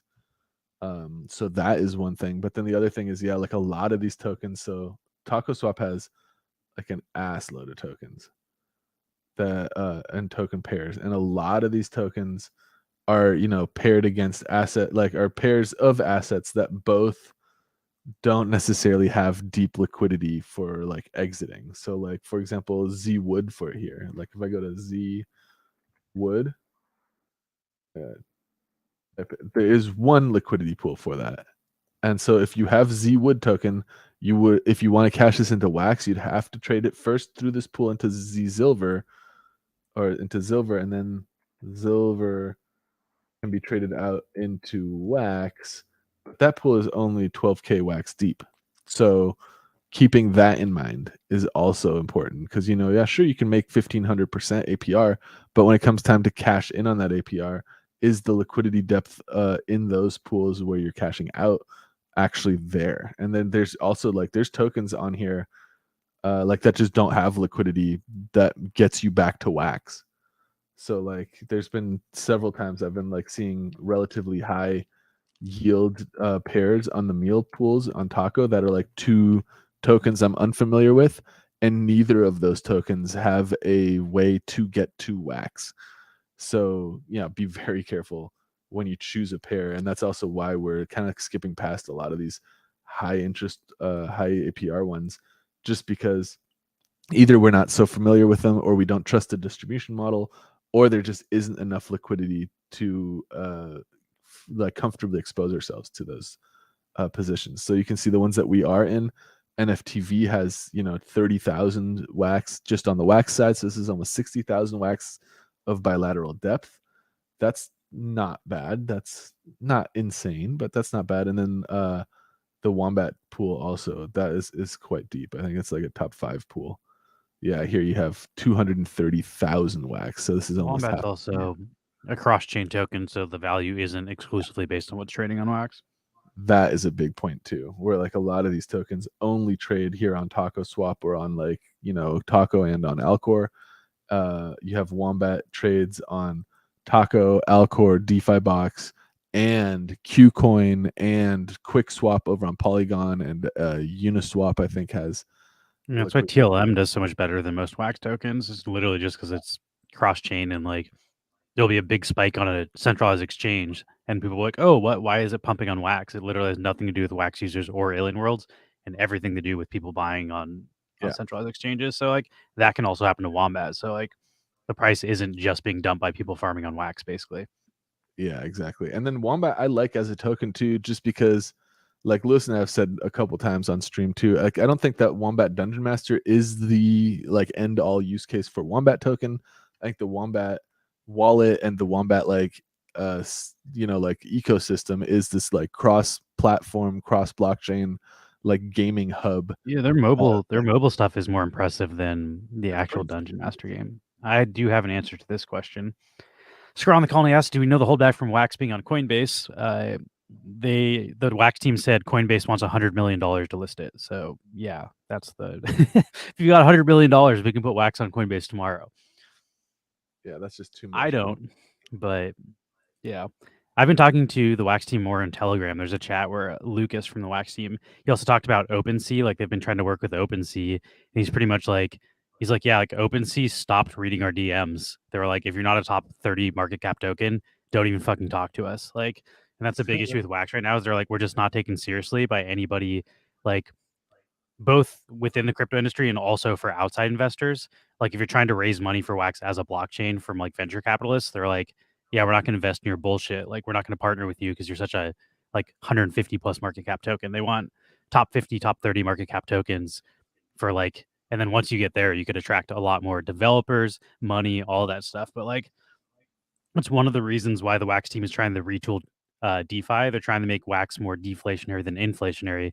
So I think as long as it's inflationary to the point where it is right now, our market cap's never going to increase to the point where we can like get the visibility we'd like from those larger things like Coinbase and fucking Coinbase and whatever the fucking other thing I said was. But you know, like at a certain point, if enough volume is getting traded, they're losing money by not having it. So they might be more lenient if you have a higher market cap token. Like they might charge you less money because you're going to make them more money, if that makes sense. But right now, adding Wax to Coinbase is better for Wax than it is for Coinbase, probably. So like, you know, they have the upper hand and the ability to negotiate to ask for more money. There's definitely a side to being added to a centralized exchange that a lot of people overlook, and that is the centralized exchange. When you get added to Coinbase, for example, Coinbase then needs market making position. Like they need to have the counterpart when they offer their Wax to their clients, they need to have Wax to give their clients.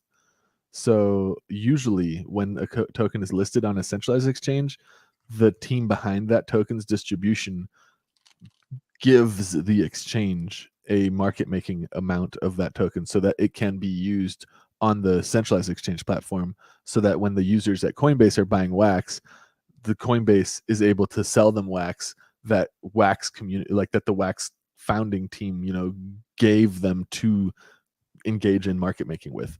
It's not like Coinbase is going to go out and buy Wax on behalf of its users off the open market. That's not usually how centralized operations work. We also don't have the specifics. We don't know if they wanted 100 million tokens or 100 million, $50 million cash payment, $50 million tokens. We don't. I just know it's a shit ton of money that the Wax team doesn't have. The Wax team just laid off 18 employees that don't have money to be paying $100 million to get on Coinbase. Yeah, definitely. So let's see. I want to do. How are we doing on this? Are we ready to move into something else? We've been going for like an hour and a half. I just wanted to take the money that we made this week and like either roll it into the Honey Wax pool or continue. So I'm looking right now at which one we want to do. So Honey is paying us 113% APR, while Wombat, which just got extended, is paying us, I think, significantly more. I just typed in WOM here, but it's chugging along. 190, so almost double the yield. And since every week we've been claiming our yield and selling it, I think the better move is to go into Wax Wombat, because I think Wax Wombat token is similarly worth like participating in its economy of, compared to Honey. And I think Honey recently, you know, is above our price target for entering, which was a 1.4 Wax. So let's take what we've earned this week, turn it 50-50 Wax and Wombat, and then continue to farm the Wax Wombat pool. So I've already claimed our rewards from the week, but let's take a look here and turn some of this stuff into more Wax. So yeah, that's not really worth broadcasting the transaction of. Let's see, 110 Wombat we made. That's worth 3.6 Wax. And we have 15 more. And then let's see, we also have some USDT, and we want to turn this into Wax as well, so we can use this as another portion of it. So if I take the USDT I got from DeFi Box and try to sell it to Wax on Taco Swap, I can go to show more. I'm paying a price impact of 0.25%. I'm getting 14.905 Wax. Now, if I do the same thing on Alcor, where there might be deeper liquidity, let me log into my wallet here. Come on. So I'm going to log into this wallet. Take a second here. So you always want to kind of like do your transaction on wherever the deepest liquidity is, so you can, you know, not suffer the price impact. Like we'll see here in a second, in a real world example. We want to swap USDT into Wax. And you can see here we're getting 14.986. While over on Taco Swap, we were getting 14.905. So we're getting 0.081 more. And let's just double check on DeFi Box. Usually it's going to be what's it called? Wax USDT. Usually it's going to be Alcor that has the best deal on this, but let's just make sure. 14.912. So it is Alcor that has the best deal, 40.986. So we'll do this trade here, get ourselves into some more wax. So now we got 30 wax on this side, and we're going to go back over to where the deep liquidity is for Wombat token, and then we're going to buy 50% of this into Wombat. Now, keeping in mind we have 3 wax worth of Wombat token already in the wallet, I'm going to do, instead of 15, which would be half of 30, I'm going to do, let's see, 13. How close we get here with our... So I'm doing 13 wax into Wombat. That gets me some Wombat tokens. I'm going to add these to the Wombat pool. Again, I like what Wombat's doing. Wombat token doesn't really print aside from being distributed to incentives and rewards like this. There's not like a staking way. Like you can stake Wombat, but it doesn't earn you passive Wombat. It earns you passive NFTs in the games. I actually think that's a pretty great model for distributing rewards to a staking position versus trying to dilute that staking token over time. So I'm going to now go here and add, let's see. Oh, I don't quite have enough Wombat, but I'm going to just do my Wombat. That gets me 16. That's close enough. So we're going to add the liquidity here. And now we'll let this ride for the week and see how this week plays off after adding this liquidity. Quickly interject, just so we have people in the chat asking about stuff. Sure. And I kind of answered it, but somebody asked, is this DeFi experiment account you mess with weekly? And yes, we started with 100 wax probably like 9 to 10 months ago, and you can actually look on YouTube. Every single week of this experiment has been broadcasted live, so you can go back and verify every move on the blockchain that's visible on blocks was broadcasted live on YouTube. So like Max doesn't mess with this wallet when we're not streaming, because the whole idea is like, oh, you don't need to be messing with this like every day, 3-10 trades a day. It's like, what can you do? Move one time a week to like potentially earn more wax. And again, it's not financial advice. We said that earlier. This is more just like examples of different protocols you can use on the wax blockchain. So a lot of people that get into wax get in because of Funko, or they get in because of collectibles or gaming stuff, and they've never really invested in cryptocurrency. So like there's a lot of information to take in, and it can be really overwhelming. So we basically just try to like teach people about all the different opportunities on wax. We're not guaranteed to make money on any of this stuff. You can as easily lose money as you can make money. So we're not like advising people to invest in what we're showing you. We're just showing you the potential options and hoping that with that knowledge, you can then choose to make your own decisions with your wax if you'd like to enter wax DeFi. Yeah. So we're almost at 200 wax. We started with 100 wax, but you can see here 64 times 2 is 120, 130 almost is like 65. So we'll say 130 for this, plus, we'll say 3, that's 6. I'm just multiplying it times 2 because this will be double. Oh, and actually forgot to calculate. We also have in the salsa pool, we've been staking, I think we had been staking Taco for, oh, maybe we stopped actually. We stopped that last week. Yeah, because we were staking for NFTV token, but we've rotated that directly into the liquidity pool for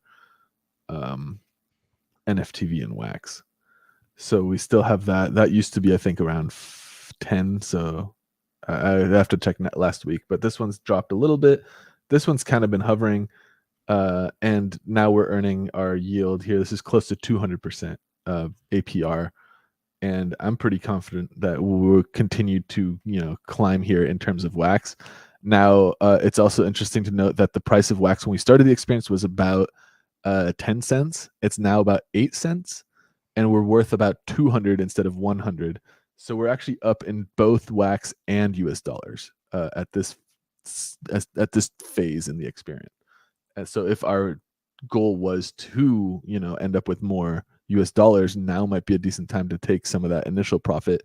And potentially my rule here would be if we've doubled and we're unsure about the future of this asset, sell half of it, recover your principal, and keep the other half rolling. And that way you still have 100% of the exposure you initially intended to have in terms of US dollar value, while you've also removed that US dollar value from the table and you've recovered your principal, so you can no longer lose.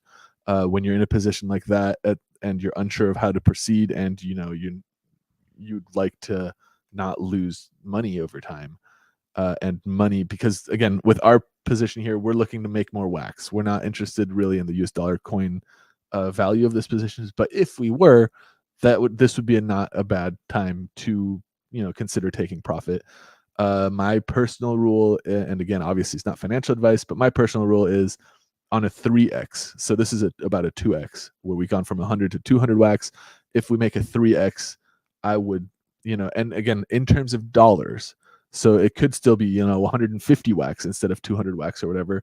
But if in terms of dollars, we've 3x'd and it's now worth $30, I would say remove $10, take your principal back, keep $20 invested, and that this way you've got double your intended principal still riding in the investment, so you haven't sold your winners, and you have recovered your principal entirely, and you're ready to use that principal to start a new venture. But yeah, that kind of sums up my overall sentiment here on the crypto markets. I think we have some really interesting technical metrics playing out right now. I do think there is potential for these markets to climb pretty aggressively still while remaining in an overall bear market. And I'd really like to see what happens with this death cross on the weekly chart for Bitcoin. So is Novo? Autumn's Toys is asking, do you have any speculation how the upcoming Novo token will perform? Is that from Novo Pangea?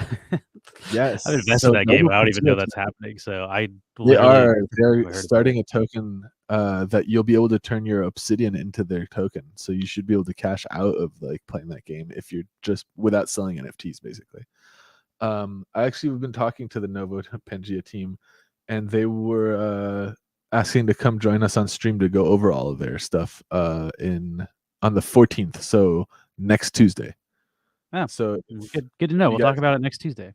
I am very interested in that too, so I reached out. We were talking, and let's go over it next Tuesday. Yeah, I haven't looked at any of the shit, so I can't speculate on something I don't know about. But yeah, so we'll talk about it directly with him too. So we'll get some insight. We can ask him real-time questions, but we'll go over exactly what the update entails and how the distribution of that token is going to play out. There's a public sale, and then there's a whole white paper about it too. I started reading it, but yeah, I'll go into it in more depth next week for sure. I launched into a Cryptia, and I made my screen bigger. If you want to go back to your webcam, I can't see StreamYard anymore too. So I think my screen is the big screen on StreamYard, but if you can check for me. Yeah, here I can change mine. I also can't see the chat anymore, so we can monitor that while I do this. I can come back to the webcam. That's the one thing I need two computers next week, let's talk about the Novo Pangea token, because I am pretty excited about their updating, moving into kind of into an ability where I can take all the grinding I've been doing and get some type of wax value for it. This music's too loud. I hate that you can't adjust to each website's music. Oh, that's cool. I've been meaning to do this for a while. I didn't sign up for the Wax Ambassador thing. I don't know. I'm still weird on the Wax Ambassador program right now, but I can just promote this without going through the program. I don't know why we need to use the Wax Ambassador program, the projects we enjoy. But this is a Cryptia. It's free to play. You can do one free round a day as far as I'm not getting season rewards because this is off, so I have to wait until my 24-hour cooldown resets. But for the sake of demoing this, we don't need to earn rewards. It's a game you can play for fun. But I also haven't figured out how you get these fucking items. I have no items for my character, and I don't know if you earn them in the dungeon or not. But I just played one round last night. You have a character already, or the character is just you start with it default, every wallet just is a character? I mean, I'm playing with 0 NFTs owned for this right now, so you need nothing. The character's also blank. I don't know if you can get a character, but it's just a silhouette. Web.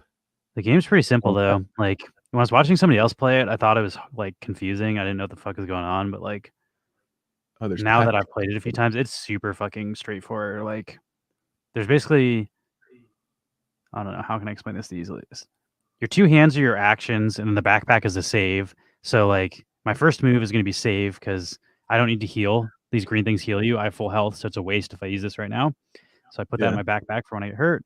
And then you can put your weapon in your hands, or you can sell it and you get tokens, and then you can buy cards in between rounds, because in between each dungeon floor, you meet a merchant. You won't have a weapon.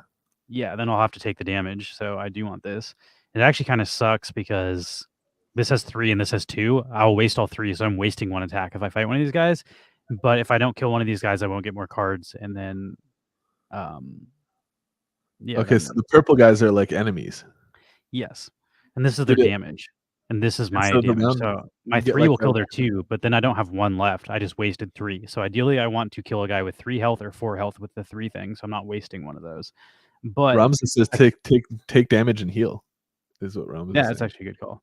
So I can take the 2 damage, and then I get new cards, which that was a fucking bad roll.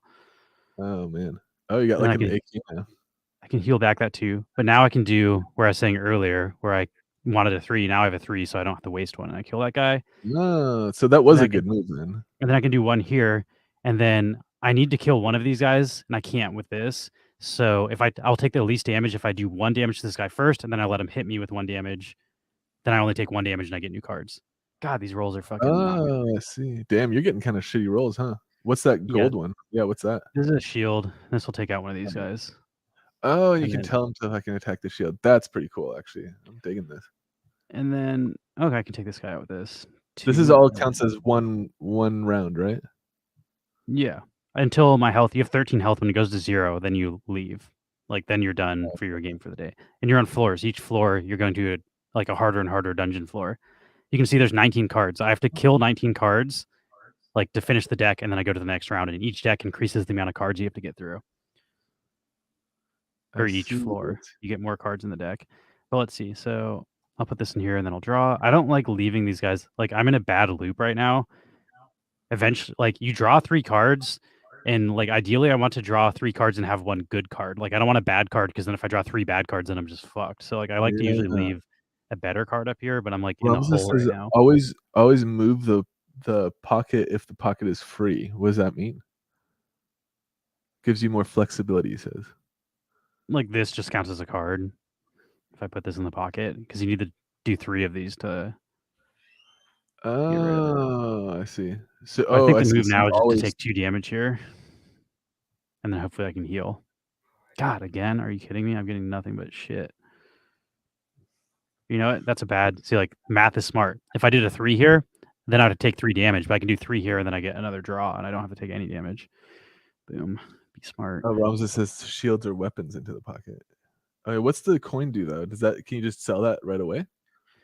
Yeah, I actually don't know the difference between selling and putting it in your inventory. I usually put it down here, just, I don't know, it gives me shit. Oh, okay. But Is it possible to get a draw where there is no fucking enemies? Can you just get like an all? It's shuffled the deck like each time. I need to heal. Come on. And then of course now I just get like all of the amazing shit. Wow. Paul knocking down my camera. We'll just do a random. Pick 1 card. Give me a. So these chests let you pick a card. There's 1 of each. You basically have like a potion, a weapon, and something else, and it's random. But you can also lose health. So these are actually like, if you have 1 health left, you should sell your chest because you can open a bomb that kills you. It happened to be a few times last night. It's really annoying. Oh, there you go. That was a good draw. Can I put this? Can I sell this? No, fuck. Because I want to use these healing things, but now like I can't get rid of this. Can you sell the top one that isn't in your inventory? Maybe that's like the issue. Yeah, but I still need to get rid of.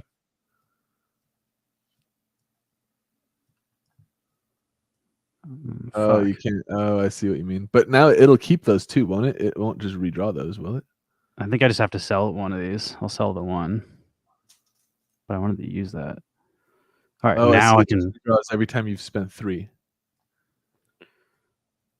And then Ramses says he hates the chest. I'm guessing you got blown up when you opened a chest and took damage. Yeah, those chests can be fucking the worst, especially like when you're on like level 15 and you only have 2 health when you start the round, and you're like, I really need a damage card, but it could also fucking blow up in my face. Let's see. I'll get a reroll here. How much health do you have right now? Oh, we're just done with the deck. We're done. Boom. Fuck, I should have used this first. 11 out of 11 is not a bad place to end because that means I have 11 for the next round and 13 is the max. So here's where you can buy, like, you get the coins for selling stuff, and now I can buy stuff in between rounds. I can also those coins. Can you save those up over time, or do they go away? I thought they might. I didn't spend any last round, and they didn't carry over, so I lost everything from last night's run. So you can buy these. These also shift every single round. There's new ones. And once you get 12 coins, you can get 4 health if you just buy this. There's also a tip jar. At some point, he stops selling you stuff. He's like, I don't fucking trust you. I won't sell you shit anymore. And I think if you tip him, then he'll let you sell. But I've only played this once. I don't know, stingy like, fuck, dude. Tip I don't know culture is all of getting the, out of hand, man. I don't know the nuance Don't of even this yet. Your tip is for good service, not for like you don't do business with me if you don't This get is the tipped. worst. I have to just fucking eat all this Tip culture's damage. going nuts, man. This is horrible rolls. What is going on here? I'm about to fucking like die on round 2. Are you kidding me? Stop giving me fucking purple shits. At least I got to heal. But I'm just going to have to eat it. Oh my god, and at least this. Okay, and now we're starting to have like a little bit built up for me. Perfect. Do the bandage. Do this. Now I'm healing, and I got a shield. I'm ready to... Oh, and I got a bunch of weapons. Get fucked. Use the 4 on this guy.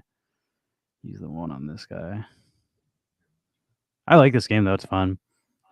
And then, like, if you do want to play more than one round a game or a day, it just costs Oni. If you spend 1 Oni, the shield goes back on. And there's, like, weekly rewards and daily rewards. Like, if you draw a certain amount of cards per day, you can earn extra stuff. So there's kind of like a season pass thing. Not quite. Like, it's not like a full season pass, but they are... Like, there's a reason to grind every day, which is something I like about This is games. all still free, though, the grind that you're doing, right? Yes, what I'm doing right now is free. I'm also not earning anything, though, because I already did the free grind. Like, you can play this as many times as you want a day. You only earn once, though. Like, you only earn towards the season stats. Unless you pay 1 Oni, and then you can do as many as you want. Let's see. 1 Oni per run that you do, right? Yes. All right, so I'll do a 1 here. We'll take 1 damage off him, then we'll put 2 here, and then he will die. And then let's put this weapon in my hand. Fuck, 4 is not good. I can at least get it down to 1 damage. Let me find out what he's saying about this shit. Or do I just fucking... Do I do a prayer? I just have to hope if I do this and it pulls a bunch more purple ones, I could get fucked, but let's see. Nope, that worked out.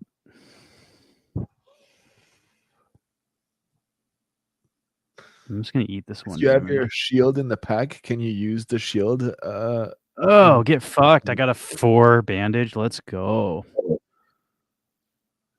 Okay, now we can see if I get a bomb. I'm willing to risk it now that I have 4 more health. I always pick the middle one. I don't know why.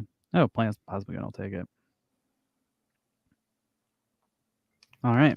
Now I'm cruising. I got like all good cards. Oh, and the deck's over, of course. It always ends. So now I should just sell everything, right?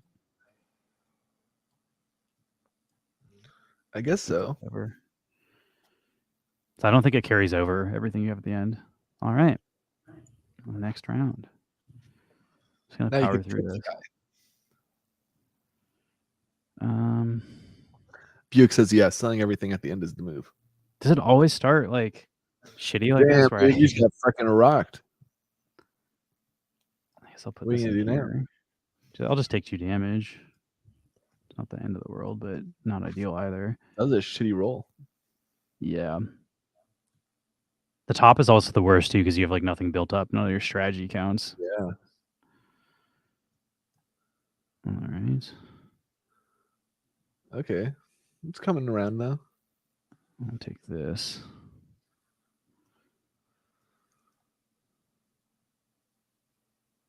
Oh, hell yeah. This is good. What is this for? This is part of the Taco Brigade or the Taco. This is Taco Cryptia. This is their newest game. It's a card game.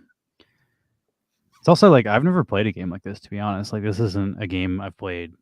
Like, this style card game I've never played outside of the NFT space either. This is kind of like it's almost like solitaire. It's kind of a weird like you're just stacking cards on other cards. But I do like there is strategy involved. Like, last round I was like, oh, instead of killing the 3 guy, I can kill the 2 and the 1 guy, and then I get another roll. So it like gives you a chance to not take what damage. you're doing is affecting the outcome of the game, no question.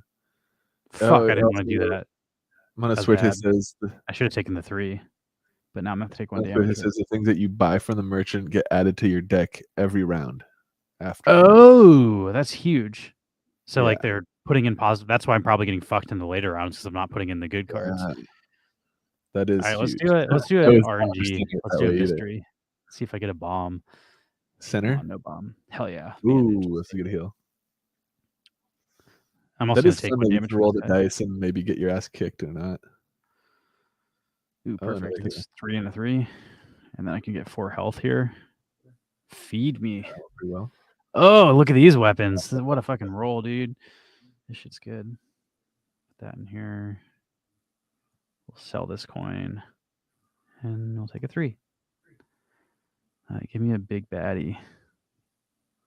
Yeah, that's a good call on that, Monosuerte. He says the things you buy from the merchant get added to the deck every round after, FYI. That's a good FYI. I feel like the merchant should tell us that. These numbers just don't add up. Like I have a 3 and a 4 and then a 2 and a 1. I guess I'll do the 3 to the 2. Because there's only 4 cards left, so these might be the last 4 cards. Or does that mean after this? I don't know. Let's heal myself. Yeah, and then take damage from that guy, or yeah, I was like, or I could just kill him with this thing, but I can't tell if this means there's 4 more cards or these are the last 4. I'm gonna heal myself and then take damage. Actually, I guess we can see here. Oh, perfect. So now I don't have to take any damage. Oh, you're fine. Let's do this. Yeah. So now I want to sell everything extra. Sell. Killing it. You can also do a mulligan, I guess, which like I think that returns the last round. I haven't tried that yet. That would takes down 4 of your health. Oh, let's see if I can buy anything from these guys. I don't have enough to buy anything, so I guess we'll just keep going.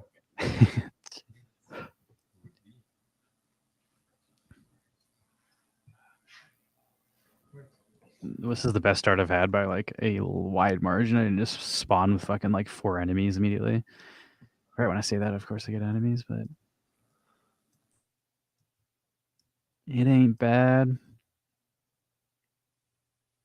Yeah, I need to set up my other computer for chat. I can't see shit that's going on as far as like. Yeah, let's see. I don't know if people are talking. Yeah, I'll let you know. Monosuerte says. Hold on, Damn, I gotta this is not good. look closer to read this. I'm just gonna have to eat it. Eat 1. Heal 1. Eat 1 more. Oh no. That is not what I want. Just got even more enemies. I'm gonna have to use the 4 on one of these 3s. Then I'll heal 2 and then I'll hurt myself 2. Oh, Buick says gold doesn't really count. Let's see, it doesn't really count when sold from the top row. You want so you have to put it in your hands. Okay. Yeah. Good to know. So that's probably why I'm not earning any gold, because I sell all my gold. Yeah. At least I have a bunch of heals, but I'm gonna have to eat some damage here.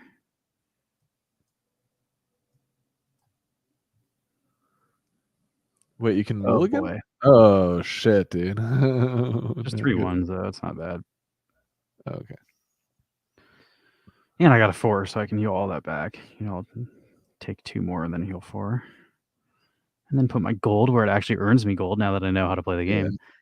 So I'm glad we have a chat, because I kind of just dove into this last night without reading anything. I was just like, yeah, I don't want to read any fucking manuals. Like, let's just try to figure it out without literally reading anything. And that's why I was like, this game is pretty intuitive. Like, I didn't read a manual and I just started dragging shit. And like, I don't know. I appreciate how intuitive it is. Health. Monosuerte says if you're gonna take more damage from the round than the mulligan costs, that's when it makes sense to use. Yeah. So yeah, if you fuck up and then take a huge damage, you could go back. That makes sense. Let's see. So we'll do a 1, then we'll hurt him, and then he'll have 2, and then I can eat that with this. Boom. Oh, that's cool. The shields deal damage too, huh? Give me the coins.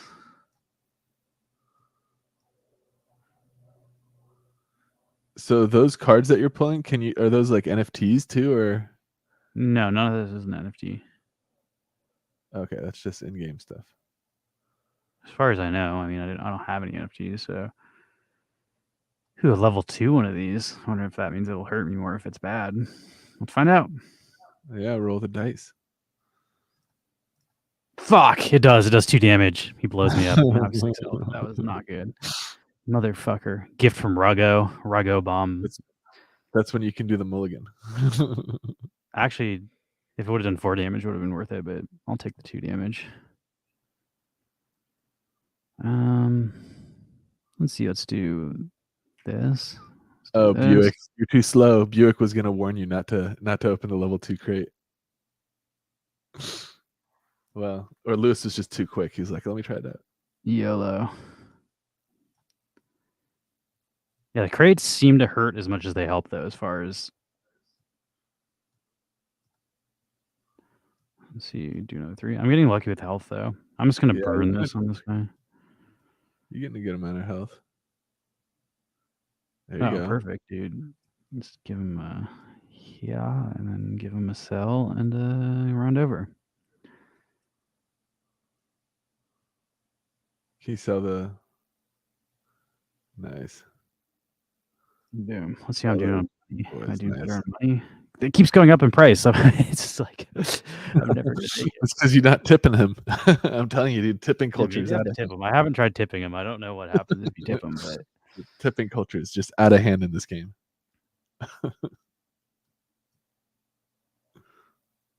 All right. Now we're cooking with gas.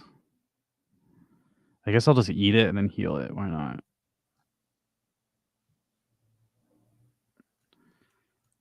Nothing but good stuff here. That's nice. Do a 3 and do a 1.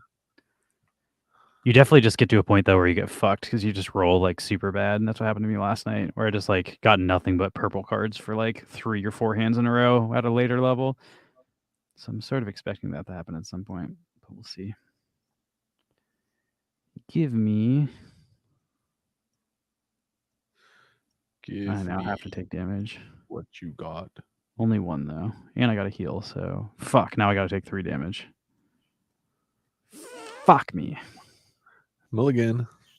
Mulligan's not going to help shit. It was the roll that was bad.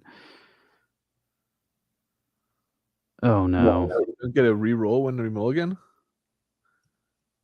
I think the mulligan just lets you redo the turn. I don't think it gives you different RNG. Okay. Oh, yeah. Okay, that makes sense. It's like turning back the time 30 seconds and allowing you to make a different decision after you already know what the RNG is going to give you. Oh, it's like the fucking... it's like the Omega device. I'm just going to eat 1 damage. I hope so. We'll find out. Oh, what the fuck? This guy's got 5 health. That is not good. This might be my last round, depending on these rolls. Okay, do we go for the fucking mystery chest or we just sell it, team? I don't think I can afford to lose 2 health right now. Inadequate mass gets the reference. Okay, good. Somebody got it. You know what? YOLO. We're going to open it. I got a bad roll in the last one. It's a 33% chance. I shouldn't get it 2 times in a row. Hell yeah! Isn't there a... No, wait. I'm thinking of Dudes, Where's My Car Now? I was going to say it's a device whose mystery is only outpaced by its... it's only exceeded by its something. I forget what the... But that's a different thing. That's about the... What's the name? The continuum transfunctioner. I don't know. The Omega device still works, although 7 minutes is quite a bit. I think the Omega device just takes you back like 13 seconds or some shit. Maybe 30. All right, now I think I might be able to win this round. Starting to get some good rolls. Oh, I see what you're saying here. I feel like the mulligans might take all the cards that get... Fuck, I healed when I shouldn't have. But it might have registered it wrong. Okay. I honestly don't know what the mulligan does. I've never clicked I'll have to try. Yeah, I'll have to try it, I feel like. To promote a game, I should probably read the manual so I can tell people how it works. But I was like, I don't know. I'm just going to play it for fun. What floor are you on right now? I'm on floor 5. That's pretty decent. How well do you usually do? This is my second time ever playing this game, so I'm about on... I think I probably died in the next couple floors. I'm doing better than I did last time, though. I'm definitely getting better at the game. It's really the beginning that can fuck you, because if you have nothing and then you just... I'll take the 1 damage. I don't want to waste the attack while I have it. Oh, man. All right, then let's heal 1. Just reshuffle is what Ramzo's saying. Okay. Oh, I didn't know that. It takes you back and reshuffles. Cards go back in the deck. Okay. That can be good if you're getting like stomped on sell the chest. draw streak. Sell this too. I forget who was saying that, but someone was saying in the chat that they usually just sell the chest. Damn, that shield was fire.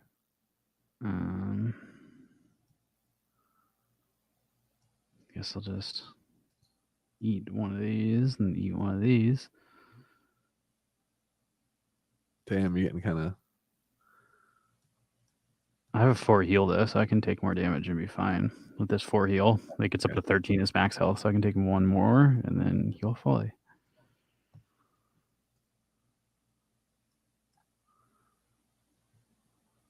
Okay, now I'm still doing fine.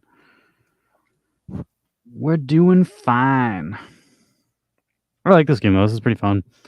I need to look into, like, I don't know how the distribution works for the assets. Like, I don't know how you get, there's NFTs you can put on your hero, so you can like recover health each round, or you can like earn extra gold for selling stuff, or there's like boosts that you can get in the game through NFT wearables. But I don't know, I haven't looked into how you get those. I don't know if that's through the venue game. I don't know if that's by playing a Cryptia. I don't know if you get that by doing something else in the taco ecosystem. I don't know if it's a wax drop. I don't know if it's a taco drop. Like, I got to figure that out. But this is not like an official promotion of a Cryptia. It's more just me playing it for fun. All right. I have seen the preview for Cocaine Bear. Have you seen that one, Liz? Is that a movie? Yeah, it's like a movie about a bear who like gets into some coke that was dropped, I think, from like a smuggler plane crash or something, and then just like goes on a rager. I mean, I read the news article about that. That was a news article that was trending on the internet for they made quite a some movie. time. Someone bought the rights to it and made a movie. I guess maybe that could be okay. That sounds like it's not going to be a good movie, but I just can't imagine that. Like, what's the full hour and a half? I didn't know they died. Shit, dude. That'd be wild if that's the last movie they remembered for. Maybe. I don't know. I haven't seen it, although it does look fun, honestly. Like, it looks a little ridiculous, but in a good way. Damn. Look at these rolls. I'm just printing money now. Crushing it right now. Although it's bad to get all this shit at the same time. And yeah, because then when the other stuff pops up, I don't have it. Yeah. I think I'm going to keep the damage over the healing, because I don't need to heal if I can just kill whatever I need to kill. Yeah. Damn. This guy's tough. So I'm just going to take 1 damage here, because that's all I can really do. Then I'll heal 1 damage. Then I'll sell this shield. I'm up to 59 coins now, too. What'd you say? Have you been using the gold to buy anything, too, or no? No, I haven't been able to afford a single thing in the shop. Okay. I thought so. I was like, I don't remember you buying it. Motherfucker overcharges. I guess I have to do this, but not the greatest end of a round, but also could have been a lot worse if those were higher numbers. See, now he won't trust me. So I guess now let's try tipping. I'll donate 10 and see what happens.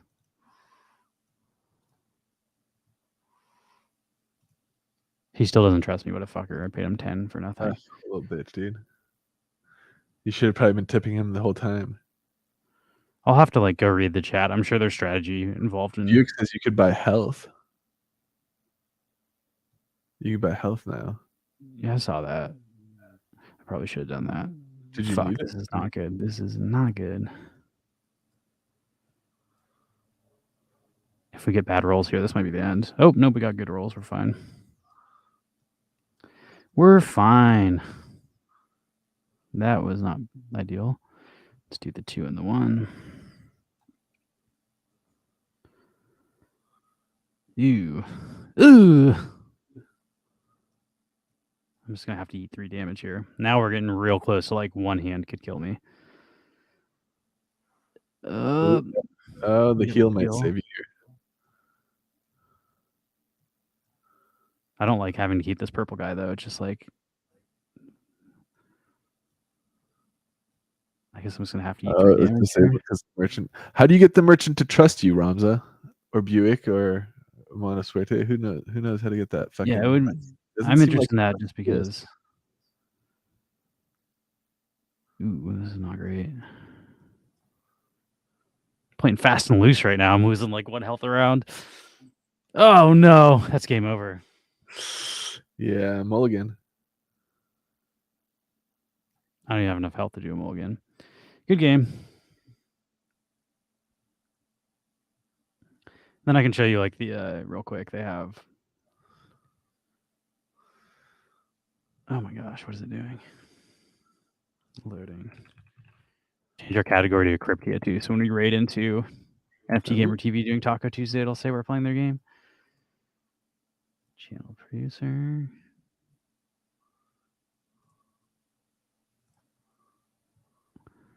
I'm sure this is what everybody wants to see me do, but this is how you change your stream to your Cryptia. Oh. Which is a category on Crypt.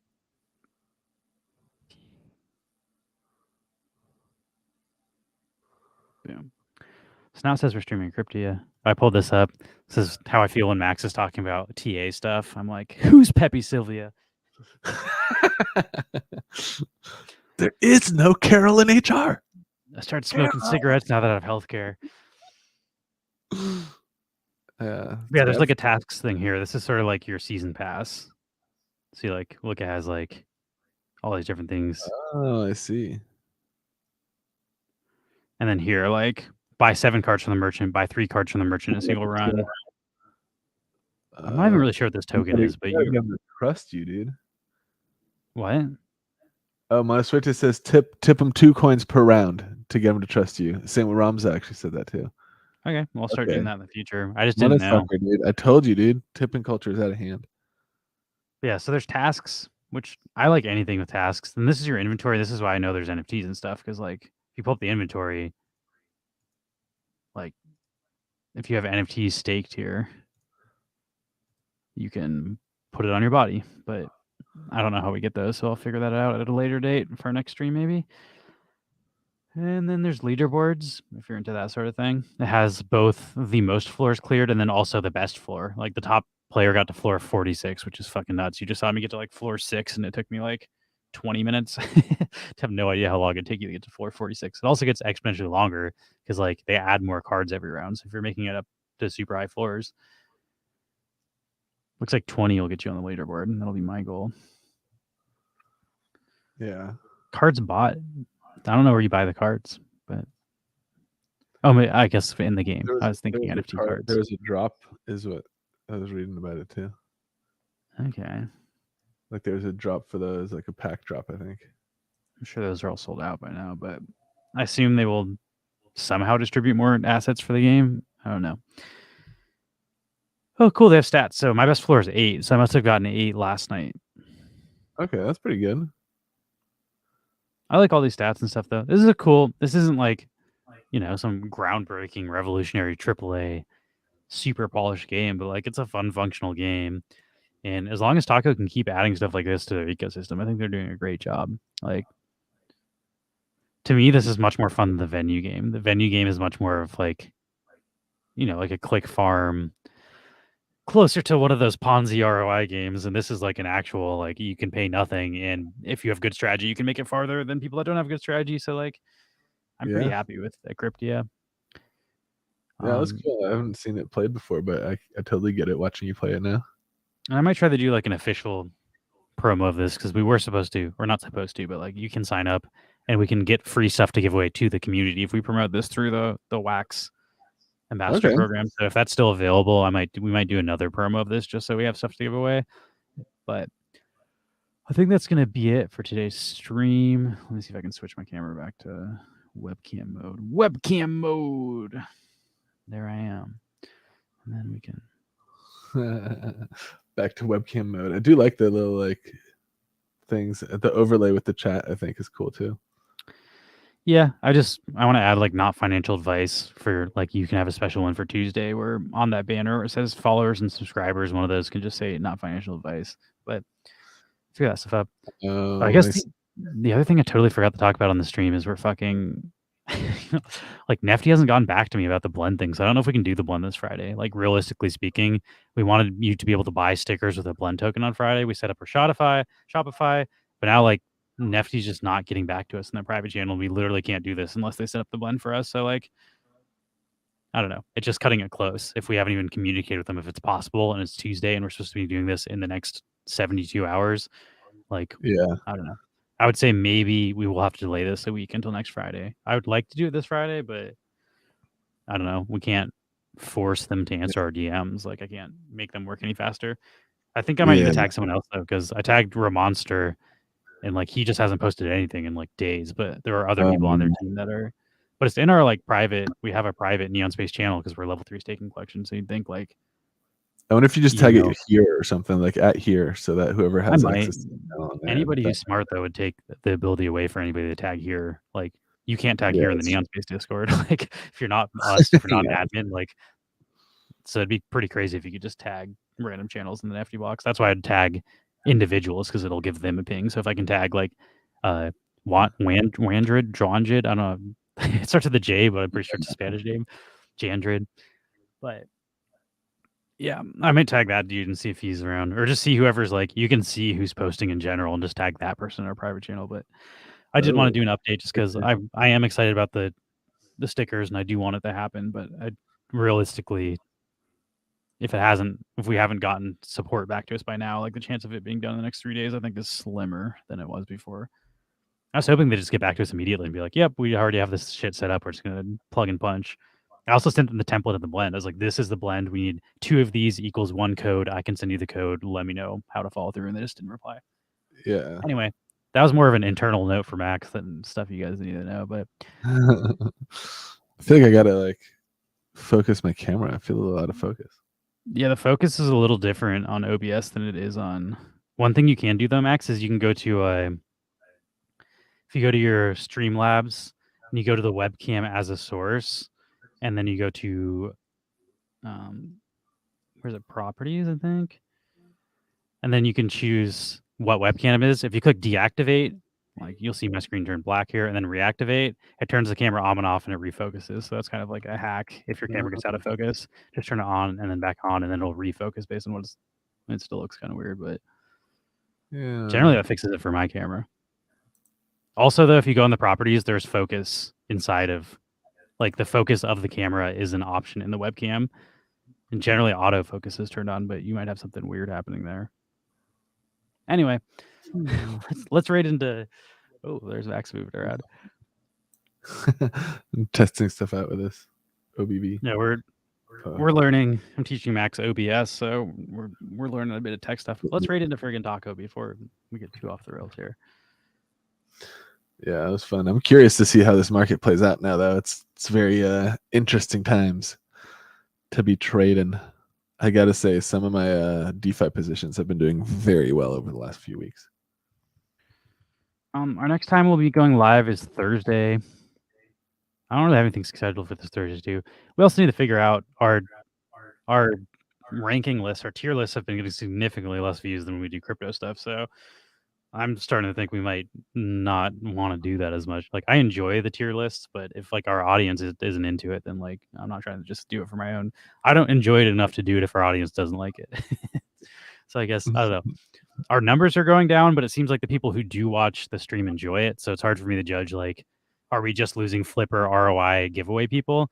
And that's like, I'm fine losing those people, or are we losing people that are actually interested in the content we're making and where they would prefer us like covering Wax NFT stuff on Thursdays and not spending an entire day talking about food? So I don't know. I haven't decided on that yet, but you know, pivoting away from NFT stuff and crypto stuff to talk about other stuff was an experiment, and it so far seems to be doing worse than our previous experiment, which was on Thursdays interviewing Wax people.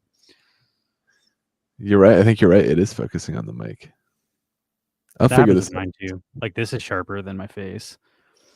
That helps too if you like focus and then bring it in. Anyway. Yeah, we'll see you all on I learned something valuable from the potato stream. I love the food streams. Like that's one of my favorite things to do as a streamer. So I'm really hoping like our audience enjoys it and we don't have to stop doing it. But at the same time, like if the audience is not responding to it, then you know we have that data for a reason. It's to do what's working well and pivot when stuff's not working well. But we'll see. I do think there's just like a we're still like in an overlap of people that joined our channel just to watch us do marble giveaways, and those people are like not interested in the food stuff, but it's also like that's not necessarily like the people we're trying to attract. And yeah, if we did nothing but give away grubfish and marble giveaways 3 hours in a row, we'd have higher viewership. That's like a fact on Wax. If you if you pay people to watch your streams by giving them something worth money, they will watch your stream. So, but our idea is like we want people to watch our stream because they like our content, not because it's like a job where they're getting paid to watch us through giveaways. But I don't know. We're figuring it out as it happens, and evolving as it goes along. I'm definitely I mean, I definitely love doing the crypto stuff too, because that interests the shit out of me. me too. DeFi, crypto, NFT stuff. So probably should start doing interviews again too. That's definitely like hurt the growth of our channel the most. Is not. I don't know why I'm getting weird echoes occasionally too. I'm excited for next Tuesday too. Like talking to Novo Pangea and getting into like their new like token, and I think it's like owning land is like part of being involved with the distribution of the token. By the way, well, that's dope to me because I own land, but yeah, there's some good shit coming up with that. Yeah, let's like have Taco on. So I do think it's like, yeah, we can just make an Encryptia video, but we could also have Plax on and like all these stupid questions I have, like why do I need to tip this guy? And like you have a person on there answering it all. So like it'll be a lot more informative than me not knowing anything and struggling through it and trying to source all the answers from the chat. Like it's not a very informative stream. Whereas although that did help a lot. I feel like the chat was helping a lot figure out how to they helped. It'd just be nice to have, you know, an official spokesperson giving that information via audio and not having to read what the chat's saying minutes after it happened. Yeah, we're gonna raid NFT Gamer TV. They're doing Taco Tuesday, so have fun over there, everybody. We'll see you on Thursday. I'm sure we're gonna do another tier list this week just because we haven't pivoted into something else. But or you can have Corey on for his Haiku AI NFT project. We will not be having people on making AI NFTs. I mean, if we had him on, it wouldn't be like to promote anything he's promoting. It's been like a year. Just to be like, what the fuck happened, dude? You got actually, I think it's been over. I think it's been like a year and a half since we've done anything with Uplift because we had Jimmy on our stream like in September, but it wasn't September last year; it was the one before. So it's been like a year and a half since we've done anything with those guys. Which good riddance. I'm happy that they're out of my life. Oh, dude, I'm into this. Have a comedy roast. We could do that. Like prepare some fucking material and then roast them. I don't think he's gonna agree to show up to that. Oh man, that's good, dude. Roasts are also generally like you roast people you like you don't. That's true. Roast usually like in a fun spirit. It's not supposed to be like you're actually just like tearing someone apart. Just my roast for Corey is not, scam artist. Yeah, it's not going to be as funny as it is just fuck this guy for stealing people's money. But it would be fun to do a comedy roast of someone we don't dislike, though. Yeah, I like that. know if any of us are qualified to be doing comedy roasts. I don't know. Paul is probably the only person qualified to be writing jokes on our team. I could do 5 minutes of like insult comedy about someone I like, but I don't know about more than 5 minutes. It'd probably become like less coherent. I think I'd limit myself to 5 for comedy at least. All right, well, let's raid into NFT Gamer TV. It's the stream that will never end. Wait, did we just raid into them? Oh, we did. I didn't even click raid. That was weird. Is raiding with 26 viewers. It absorbed us.